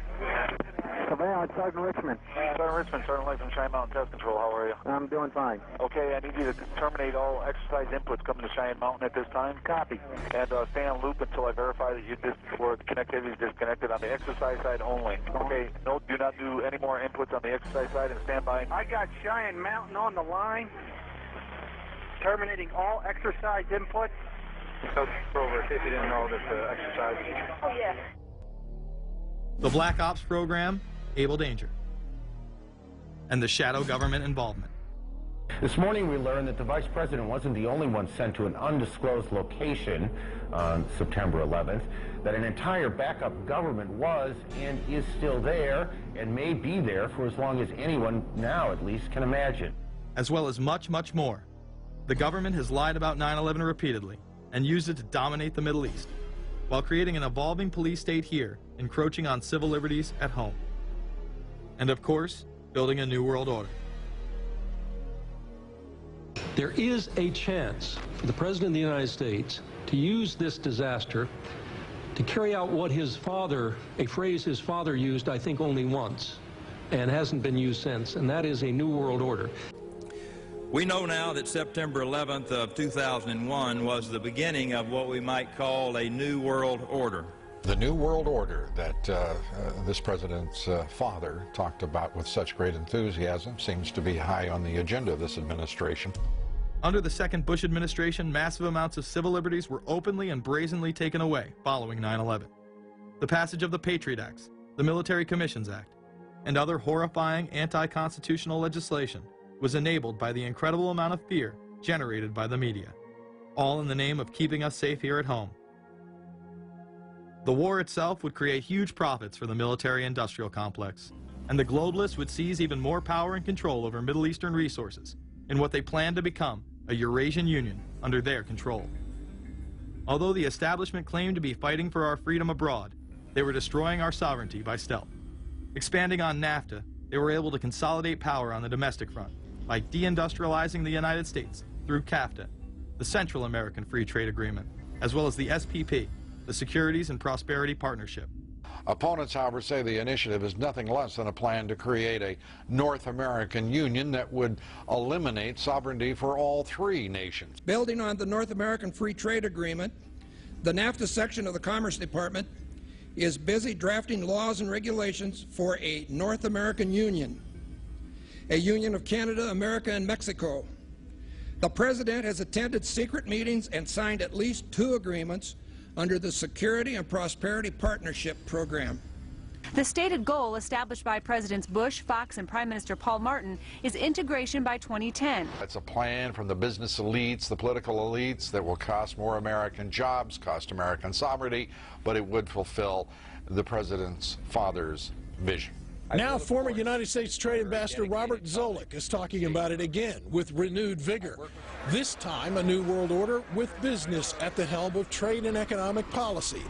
It's an agenda that goes hand in hand with the United States, Mexico, and Canada working quietly and behind the scenes to promote a common market with common deregulation for the benefit of multinational corporations. It's remarkable to me, the arrogance, the idea of just simply throwing away the nation's sovereignty, but they're trying to do so in so many ways. People better understand that they mean exactly what they're saying. It's a new world order they're trying to create. Dobbs, the only mainstream anchor to expose the New World Order, resigned shortly after bullets were fired into his home. The elite do not plan on waiting around for these unions to be formed before implementing the next step in global government. Through the vast global economic crisis of the last few years, they have been able to devalue the dollar and undermine it as the world's reserve currency. They have allowed the Federal Reserve and IMF to consolidate power by taking control of the Securities and Exchange Commission, as well as issuing a global currency instead of the dollar, disguised as a special drawing rights unit. This aspect of the New World Order was announced at the G20 in April of 2009. There is a big thing that's going to happen in London at this G20, and then they're hiding it, they're camouflaging it, they're not talking about it. Coordination of international regulation.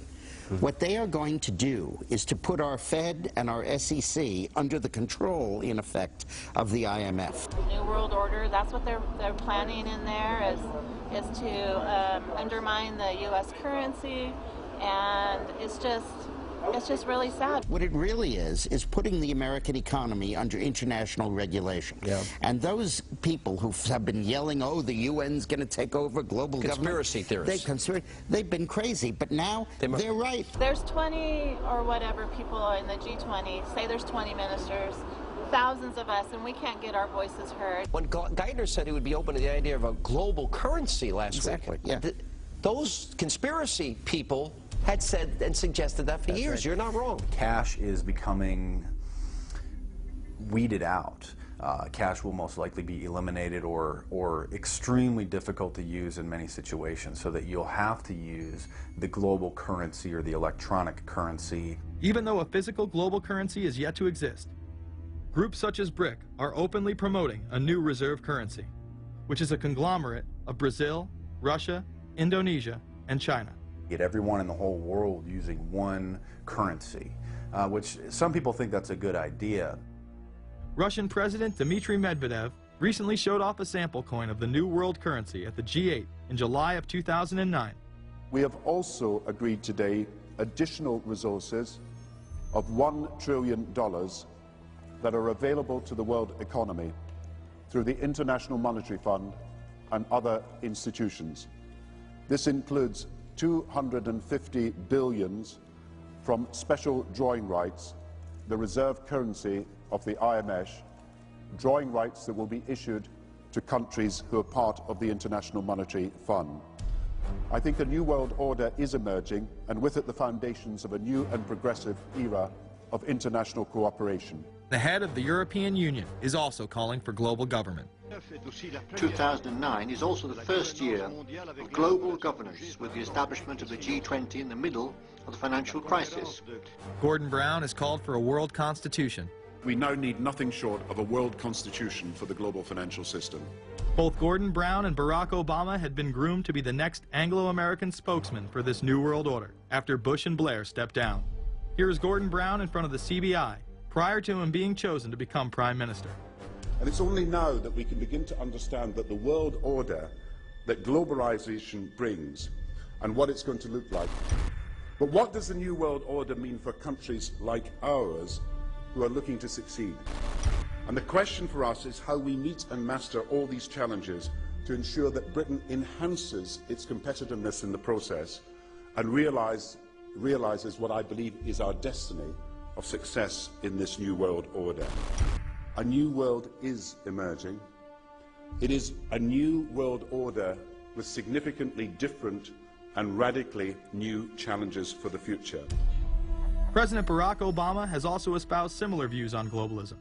Here he is in Berlin, Germany, in July of 2008, in what media have dubbed his New World Order speech. Well, there have been extraordinary scenes in Berlin tonight as thousands of people gathered to hear Barack Obama deliver key foreign policy speech on his current European tour. The Democratic presidential hopeful laid out his vision for America's place in a new world order. In this new world, such dangerous currents have swept along faster than our efforts to contain them.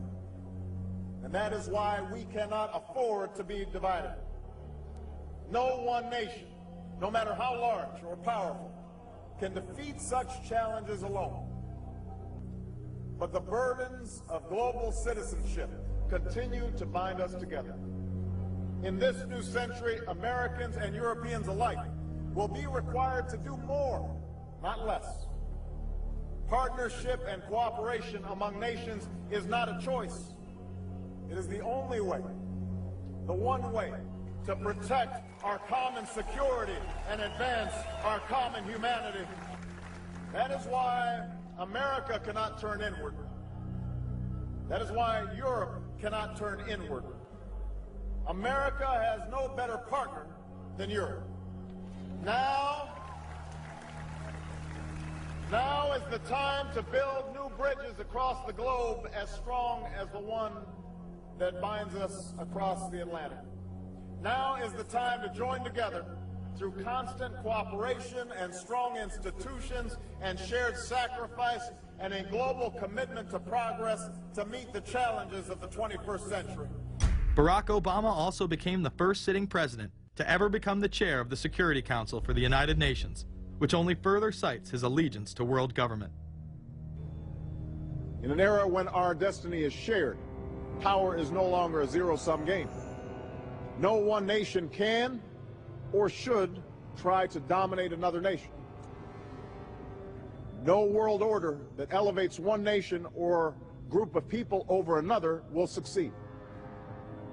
No balance of power among nations will hold.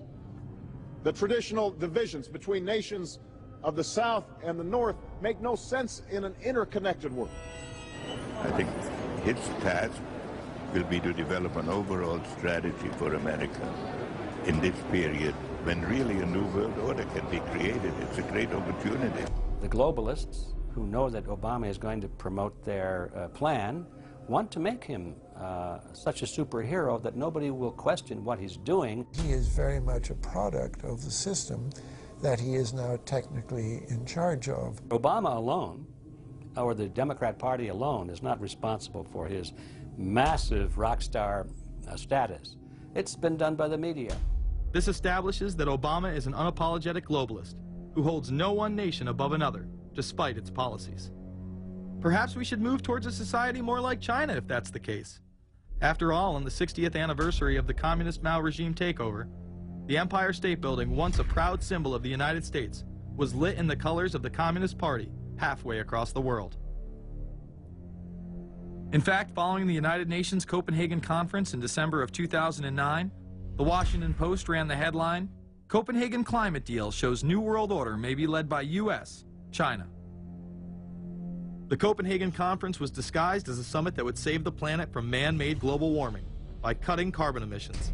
When taking a look at the almost 200-page document that was being proposed, it becomes evident that this was yet another attempt to establish global government and set up a global tax. In Section 38, it states, "The scheme for the new institutional arrangement under the Convention will be based on three basic pillars: government, facilitative mechanism, and financial mechanism." In Section 47, subsection F, it discusses cap-and-trade schemes and carbon taxes and the use of new and existing flexible carbon market mechanisms. These cap-and-trade schemes were just that, a scheme to further transfer the wealth from the poor to the ultra-rich. One of the ways it will drive the change is through global governance and global agreements. The fact that our president even attended should be considered treason. Just weeks before the conference, ClimateGate hit the media. Secret emails confirm that many of the United Nations lead scientists had engaged in fraud in order to promote the idea that man-made global warming was occurring and that carbon dioxide was a toxic gas. In reality, they admitted the Earth had been cooling for the last decade and that they had destroyed the source data in order to ensure the scientific community would be unable to review their findings. Bill Jones was forced to resign from his position at East Anglia University, and Penn State has launched an investigation into Michael Mann. Because of the scandal, many countries refused to sign the agreement, and instead only 25 heads of state, including rock star president and savior Barack Obama, signed a much shorter and broader accord. The document states that a high-level panel will be created, and that parties will be subject to domestic auditing, supervision, and assessment. The climate conference in Copenhagen is another step towards the global management of our planet. The idea that carbon dioxide, the life force for plants here on Earth, is a toxic gas and should be taxed is laughable. There have been numerous periods of time in which the Earth has had vastly more carbon in the atmosphere than present day. In areas where there have been volcanic eruptions which emit large amounts of CO2, plants have benefited, and there is no negative impact on the surrounding environment, as well as indigenous people from the excess carbon dioxide. The globalists promote this theory to keep mankind in fear, not only for the establishment of a global government and a global carbon tax, but the literal control of the entire planet. An even darker side to the scam of man-made global warming exists. In reality, it's about population control. Ted Turner reveals himself here in this interview with Charlie Rose. We've got to stabilize the population. When I was born, there were what's wrong with the population? I mean, with too many people. That's why we have global warming. We have global warming because too many people are using too much stuff. We've got to stabilize population on a voluntary basis. Everybody in the world's got to pledge to themselves that 1 or 2 children is it. Not doing it will be catastrophic. We'll have 8 degrees, we'll be 8 degrees hotter in 30 or 40 years, and basically none of the crops will grow. Most of the people will have died, and the rest of us will be cannibals. Civilization will have broken down. What the few people who are left will be living in a failed state like Somalia or Sudan, and living conditions will be intolerable. The droughts will be so bad there'll be no more corn growing. Not doing it is suicide. Unbelievably, when Turner met with other globalists, David Rockefeller, Warren Buffett, Bill Gates, Michael Bloomberg, and even Oprah Winfrey to discuss population control, they were portrayed as superheroes. Behind closed doors on this New York campus, a secret gathering of some of the world's most powerful people. Gates, Buffett, Bloomberg, Winfrey. It was like, well, it was like the Super Friends. In the great hall of the Justice League, there are assembled the world's 4 greatest heroes. Together with others at the meeting, including George Soros, Ted Turner, David Rockefeller, they're worth more than $125 billion. The new Superman and Wonder Woman, the super rich friends, not fighting bad guys, but fighting for good nonetheless. Would a superhero call for a one-child policy? Would a superhero call for population control? In a recent interview, he claims that 2 billion people would be ideal. That means 4 billion plus must die to accommodate a man who owns more acreage than anyone else on the planet. Let's not forget that Ted Turner is the president of the United Nations Foundation. There are countless examples of how we are being indoctrinated to accept these kind of conditions and believe that man and his activities are the problem. From the promotion of climate cops, we're the carbon cops and we're on the lookout for energy wasters, to phony liberals and conservatives getting together to promote climate change. Hell, let's face it, we're polar opposites. We couldn't be further apart. I'm on the left, and I'm usually right. And we strongly disagree. Except on one issue. Tell them what it is, Reverend Pat. That would be our planet. Taking care of it is extremely important. We all need to work together, liberals and conservatives. So get involved. It's the right thing to do.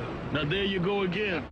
The New World Order will stop at nothing to achieve planetary dominance, whether it be assassination, wars based on lies, and even a phony environmental movement. So it should come as no surprise that they have been tracking, tracing, and databasing our lives for years. Many people are aware that the Bush administration engaged in warrantless wiretaps on American citizens.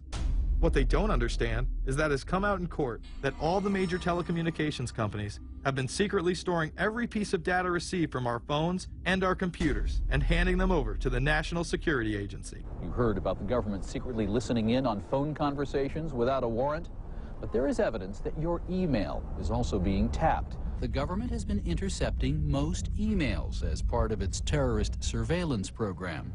That program has been criticized as illegal because it's missing an important ingredient: search warrants. Several years ago, Klein says he came to suspect that AT&T had installed secret computer gear designed to spy on internet traffic at the request of the National Security Agency. This is just a small part of the picture, as AT&T was not the only company involved and emails were not the only issue. The NSA was installing Norris Insight systems, which are capable of monitoring billions of bits of internet traffic per second. It was also able to monitor any calls trafficked through its system, all websites visited, all instant messaging, and separate types of transaction records. The secret room at AT&T contains gear which enables the government to look at every individual message on the internet and analyze exactly what people are doing. Here's another document. It mentions a company called Norris. Norris makes computer software that can swallow and analyze 10 gigabytes of information every second. That means it could go through all the information in all the books in the Library of Congress in a little over 15 minutes. The documents Klein and others were able to produce were then censored by the NSA. Bankston isn't allowed to talk about the documents in detail. The government has since had them sealed. But he says what is in there boggles the mind. We are talking about a substantial portion of all the communications traffic in the United States. The policies have been shielded by the Obama administration and continue to this day. Attorney General Holder has publicly stated lawsuits be thrown out of court, and after several attempts, Klein and other cases were thrown out as well, once again citing the national security of what used to be a constitutional republic, not a massive corrupt slave state. Living in the New World Order, when it's close to completion, for the average citizen, for people like you and me, is going to be essentially slavery. We're never going to be able to get ahead. We're never going to be able to amass enough wealth, essentially to retire or to do what we want to do in life. We're going to constantly be working for the man. They're creating essentially a two-class system. So it's going to be an inner ruling elite and then everyone else. And I got news for you. You're everyone else.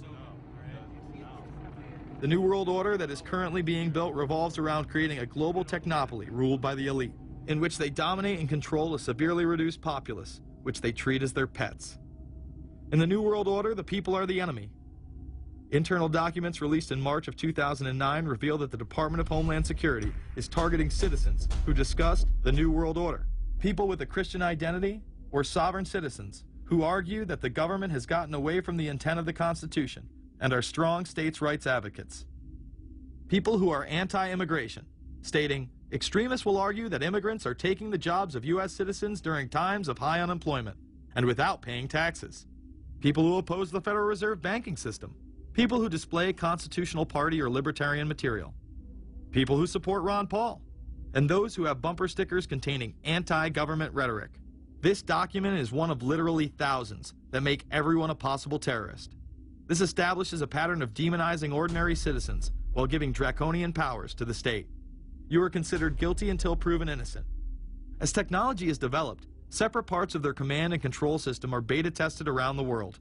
Here at home, Boy Scouts are being trained to take on returning veterans and disarm domestic extremists, while national programs such as City Year are training young people to serve the government. I am change. I am fierce. In the United Kingdom, it has been established there are over 4 million CCTV cameras. That is around 1 camera for every 14 citizens. Their purpose is not to solve crime, as it takes 1,000 CCTV cameras to solve just one crime. It is to create a tattletale society in which everyone is under constant surveillance by the state and those around them. The company Internet Eyes is now paying people to log on to the internet and watch CCTV cameras in real time as they turn in criminals for cash. Families deemed by the state to be unfit in England have now been put under 24-hour CCTV supervision in their homes. This program has plans for 20,000 families in England, which is to double in the next 2 years. Your every move in both your home and the outside world is under constant surveillance by a criminal elite who operate above the law. As we are constantly under the microscope, their activities remain in the shadows. Obama extended diplomatic immunity to Interpol with Executive Order 12,425, further empowering criminal behavior within our own government. In the Middle East, endless wars will continue. Under the Obama administration, we have sent tens of thousands of more troops into Afghanistan, all while the same network exposed in the Iran-Contra affair discussed earlier controls the opium trade. It was revealed in October of 2009 that the CIA had been funding puppet Afghani leader Hamid Karzai's warlord brother for the last 8 years. He is the lead opium dealer in the region. It seems the same cartel that was dealing drugs in the 80s and 90s never stopped. After all, how else could the government fund black operation programs across the board? The Karzai regime has whole sections of it which are drug-supported, and we can't touch it. We turned Afghanistan into the major supplier of heroin for the world. It happened under CIA supervision. This continues while many of the Taliban are literally on U.S. payrolls. Is there a possibility that we have Taliban employees?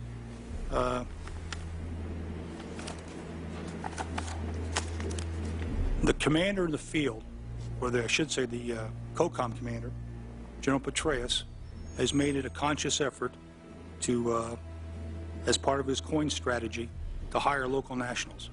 I can't talk in this form, nor am I the qualified guy to talk about it, but there is no doubt in my mind, one day you're on one side of the ledger, the other day you may be on the other side of the ledger. Biometrics have been instituted in both Afghanistan and Iraq, where individuals are subject to fingerprint devices, iris scanners, and electronic databases to screen local residents as well as DNA tests. This includes anyone within the populace of a combat zone. Someone has to go out there with the biometric registration equipment, take your iris scans, take your scans and get you registered in the system like that.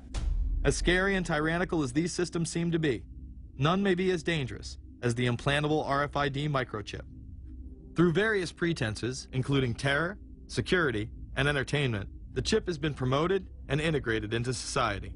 In 2001, following the 9/11 terrorist attacks, the Jacobs family became the first family to be injected with microchips in front of a live television audience. We have a Florida family who are really pioneers in a brave new world. They have volunteered to be the first ever to have microchip identification devices implanted into their body. After 9/11, I was really concerned with the security of my family. In 2004, the FDA approved the use of RFID technology to be implanted into human beings. However, studies dating back to the 1990s show the implantable microchip has been linked to cancer in animals, but this has not slowed the agenda of control. In Barcelona, trendies get chips in order to receive VIP status at the exclusive Baja nightclub. A simple swipe of the arm gets them in without a line, and it pays for their drinks too.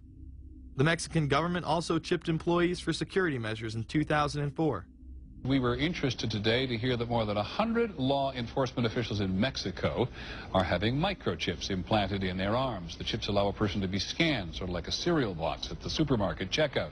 Mexico's Attorney General and 160 of his deputies have had microchips implanted in their arms. It is to provide access, said the Attorney General, to the right people in exclusive areas. Today, aside from being promoted as a device that can save your life by storing all of your medical information in it, it is being promoted as the next generation tool for video gaming.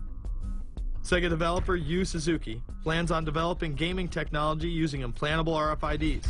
He states, people that have some sort of chips in their bodies to be able to keep track of vital signs. So it doesn't have to be a scary thing, but you could put a sensor here, you know, a bit like the Matrix, as he points to his arm.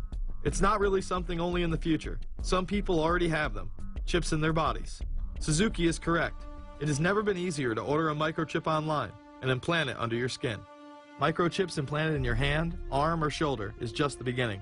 Some have already taken implantable brain chips that may enable the blind to see again, the deaf to hear, and much, much more, including the ability to download information directly into the brain and instantly communicate with anyone in the world, creating a worldwide mind. It's very interesting that the way that the New World Order is going is moving towards a system that is identical to that, whether it's going to be an implantable microchip, an RFID, a thumb scan, whether it's going to be some sort of a tattoo. Imagine a planet where every human being is required to be chipped at birth. This would be the final tool implemented in a command and control world government system in which the elite rule the masses with total control of their lives. This is, of course, a terrible predicament for those of us who are convinced that this system is slowly but surely destroying this country and has to be changed. But we can't count on the elected presidents to do it, and we can't count on the elected Congress to do it. We somehow have to mobilize the technological resources of the internet to create some kind of new political force in this country. So is there anything else about the ruling class we should know? Politicians, business leaders, and media figures are often portrayed as pillars of morality while they describe themselves as Christian conservatives. Nothing could be further from the truth. In reality, many of the elite are groomed at a young age to take part in occult rituals. Those who attend Yale are indoctrinated into the Order of Skull and Bones, an elite secret society cloaked as a fraternal order. Yale University is 300 years old this year, and were you to visit its campus, you would see that it still has exotic clubhouses, which look like tombs where Yale's legendary secret societies meet. Their prestige and importance have largely evaporated, but the rituals are still a secret.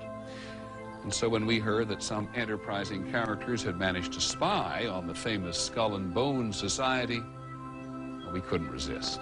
Skull and Bones, people say it's a fraternity at Yale University, but it's really a postgraduate organization. So it was founded in 1832, And it's not like a normal fraternity. People don't pledge. These people choose who they want to come. So they do the recruiting. They recruit 15 people every year, people who they see are going to be powerful people in the future. So they're recruited when they're a junior in college.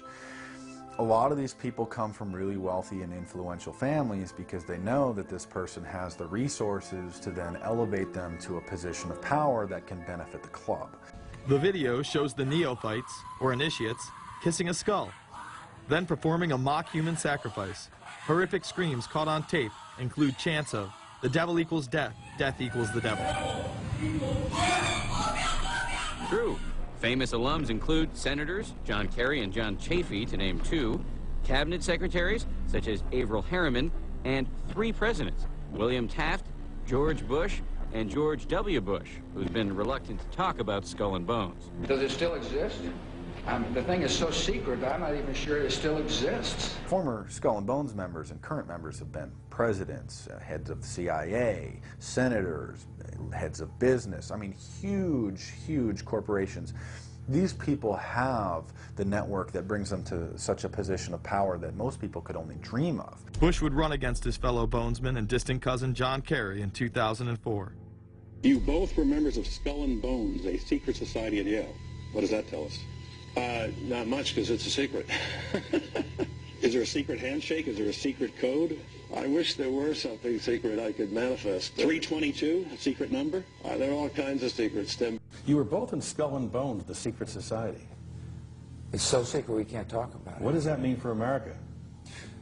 The conspiracy theorists are going to go wild. I'm sure they are. I don't know. I haven't seen the web. Number 322?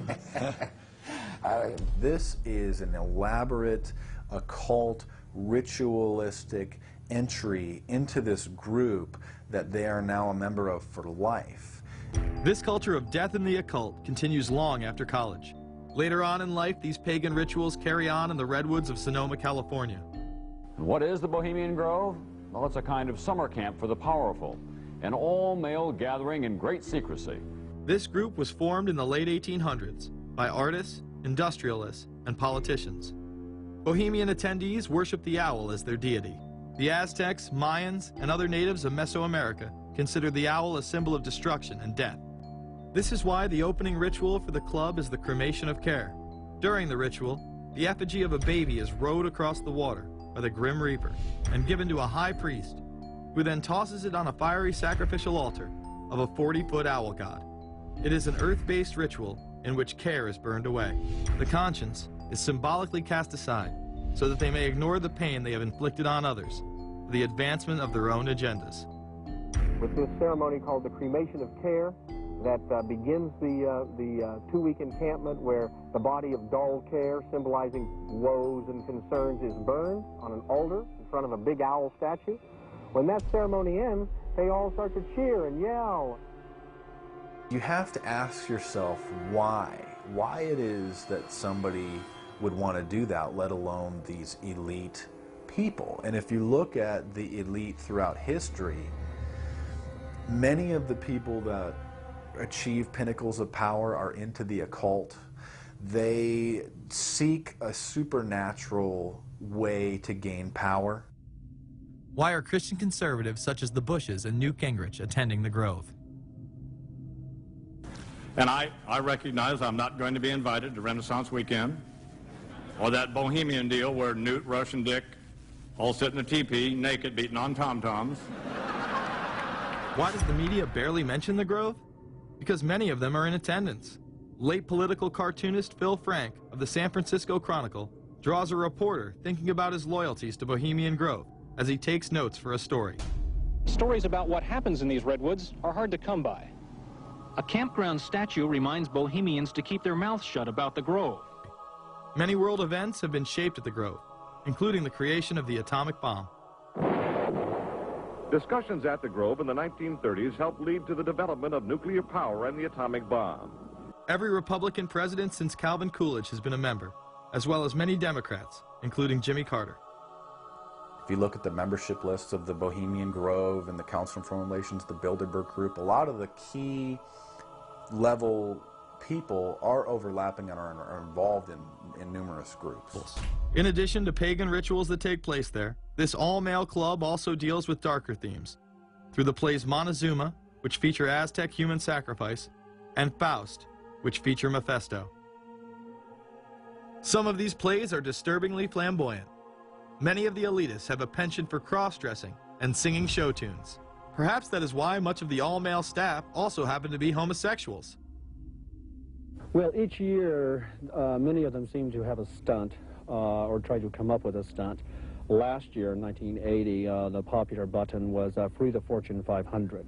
Bohemian Grove that I attend one time to time. It is the most faggot goddamn thing you will ever imagine. In 2004, the New York Post reported that gay porn star Chad Savage would be servicing moguls at the Bohemian Grove. In recent years, several politicians have been outed in scandals, including Senator Larry Craig, who tried to solicit sex from an undercover officer in 2007. Even more shocking, it was revealed in 2004 that right-wing blogger James Guckert, who had unprecedented access to the White House during the Iraq War, was actually Jeff Gannon, a madam and male prostitute for MilitaryStuds.com. During his 2 years writing for GOP USA and Talon News, Gannon officially made over 200 appearances at the White House. Oddly enough, over 24 of these visits would take place when there were no scheduled briefings. He failed to check in or out with the Secret Service on many other occasions, coming and going as he pleased. These type of activities are not new to the White House. In 1989, headlines involving call boys in the White House rocked the cover of the Washington Times.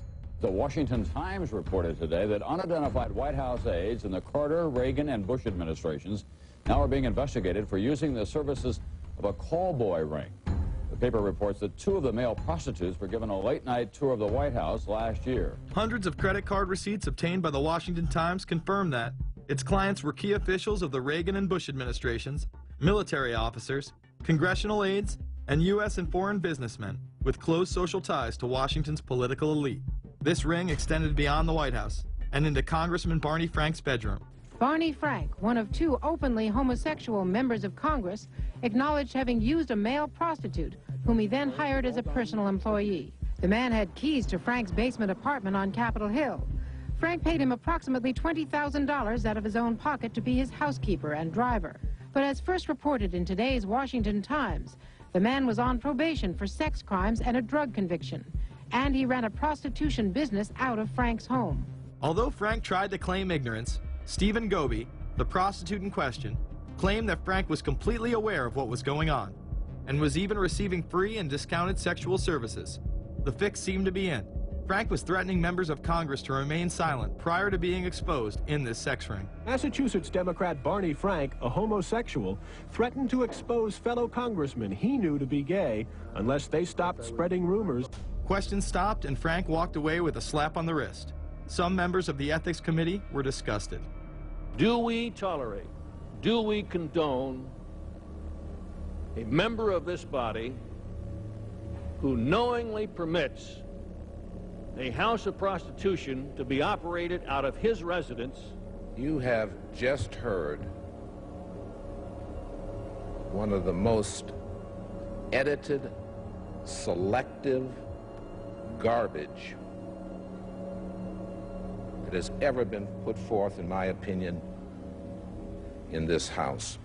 Again, we see people of the highest levels of power involved in the most repulsive and decadent of crimes. They couldn't care less about the code of conduct that's taught in all major religions about treating others the way that you want to be treated. And then they masquerade, they put this false front on that they're like everybody else, because your average person wants to do right, believes in some sort of a karma, believes in some sort of a divine justice in the universe. And so these people need to put on this front that they're like the average Joe in middle America, that they go to church every once in a while, and that they believe in an afterlife and a divine justice. And so they have to put on this front that they're like everybody else in order to get elected and to be accepted and to not have people look at them suspiciously, because if somebody goes around and openly admits that they were an atheist or that they were of some obscure religion, people aren't going to throw their support behind them as much, and they're not going to trust them as easily. The reality of this behavior is never revealed to the public. as the media keeps any revelations quiet. Unfortunately, these type of activities continue to this day. Florida Congressman Mark Foley chaired the House caucus on missing and exploited children and went on television praising Chris Hansen's To Catch a Predator series. The Dateline piece has probably done more than any law we can create. Foley was later caught attempting to have sexual relations with numerous underage pages. Congressman Mark Foley, the man who championed the Child Protection Act of 2006, resigned after inappropriate emails and instant messages surfaced that he sent to former congressional pages. Once more, no charges were even filed. Foley himself has checked into rehab. No one has been charged with any crime. The predator class acts like Roman emperors, indulging in excess that includes sex with young boys while portraying themselves as men of the Lord. The insanity is that we have allowed an interwoven elite criminal class to rule over us while posing as the saviors of the planet. We have learned they will stop at nothing to achieve their goals and are not held accountable for their crimes. They prey on the system rather than protect it. This is not a new world order of peace and prosperity. It is not a world government to save the earth. During difficult times, we must remain ever vigilant against seemingly positive solutions imposed to suit their aims. Crises there will continue to be. In meeting them, whether foreign or domestic, great or small, there is a recurring temptation to feel that some spectacular and costly action could become the miraculous solution to all current difficulties. We are threatened by a superclass that control the flow of information and hide technology from the public. The prospect of domination of the nation's scholars by federal employment, project allocations, and the power of money is ever present and is gravely to be regarded. We must also be alert to the equal and opposite danger that public policy could itself become the captive of a scientific, technological elite. It is time to put down the remote control, to turn off your Xbox, and start paying attention. It is time to step away from everyday luxuries and pop culture and take action against a monolithic, concentrated evil in order to save what's left of humanity. We must now trade in our apathy for action in order to defeat this invisible empire.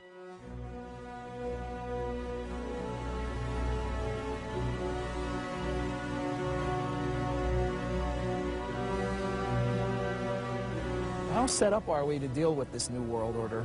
I think we're going to hear a lot about that today. Let's take the New World Order. It's an interesting phrase. I've been thinking a little bit about the structure of the world, right? The New World Order, as everybody says. The peace could yield to the pernicious New World Order. The New World Order. The New World Order. The New World Order. The New World Order. This New World Order. Stay fixed on your goal of imposing the New World Order.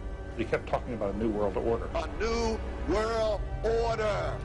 That's what we need now. A new world order with swing. One war and one victory doth not a new world order make. Conservatives used to believe in the United States of America rather than the United States of the New World Order. The ambition to create a new world order. Whose world order is this? And of course what he called it was the New World Order. Respect for a new world order. We can see a new world coming into view, et cetera, et cetera. That's the core of the New World Order that we want to try to build. It's the sole superpower, New World Order. New World Order. A new world order. To a new world order of peace. Let's say a New World Order, for want of a better term. Entities of the new world order.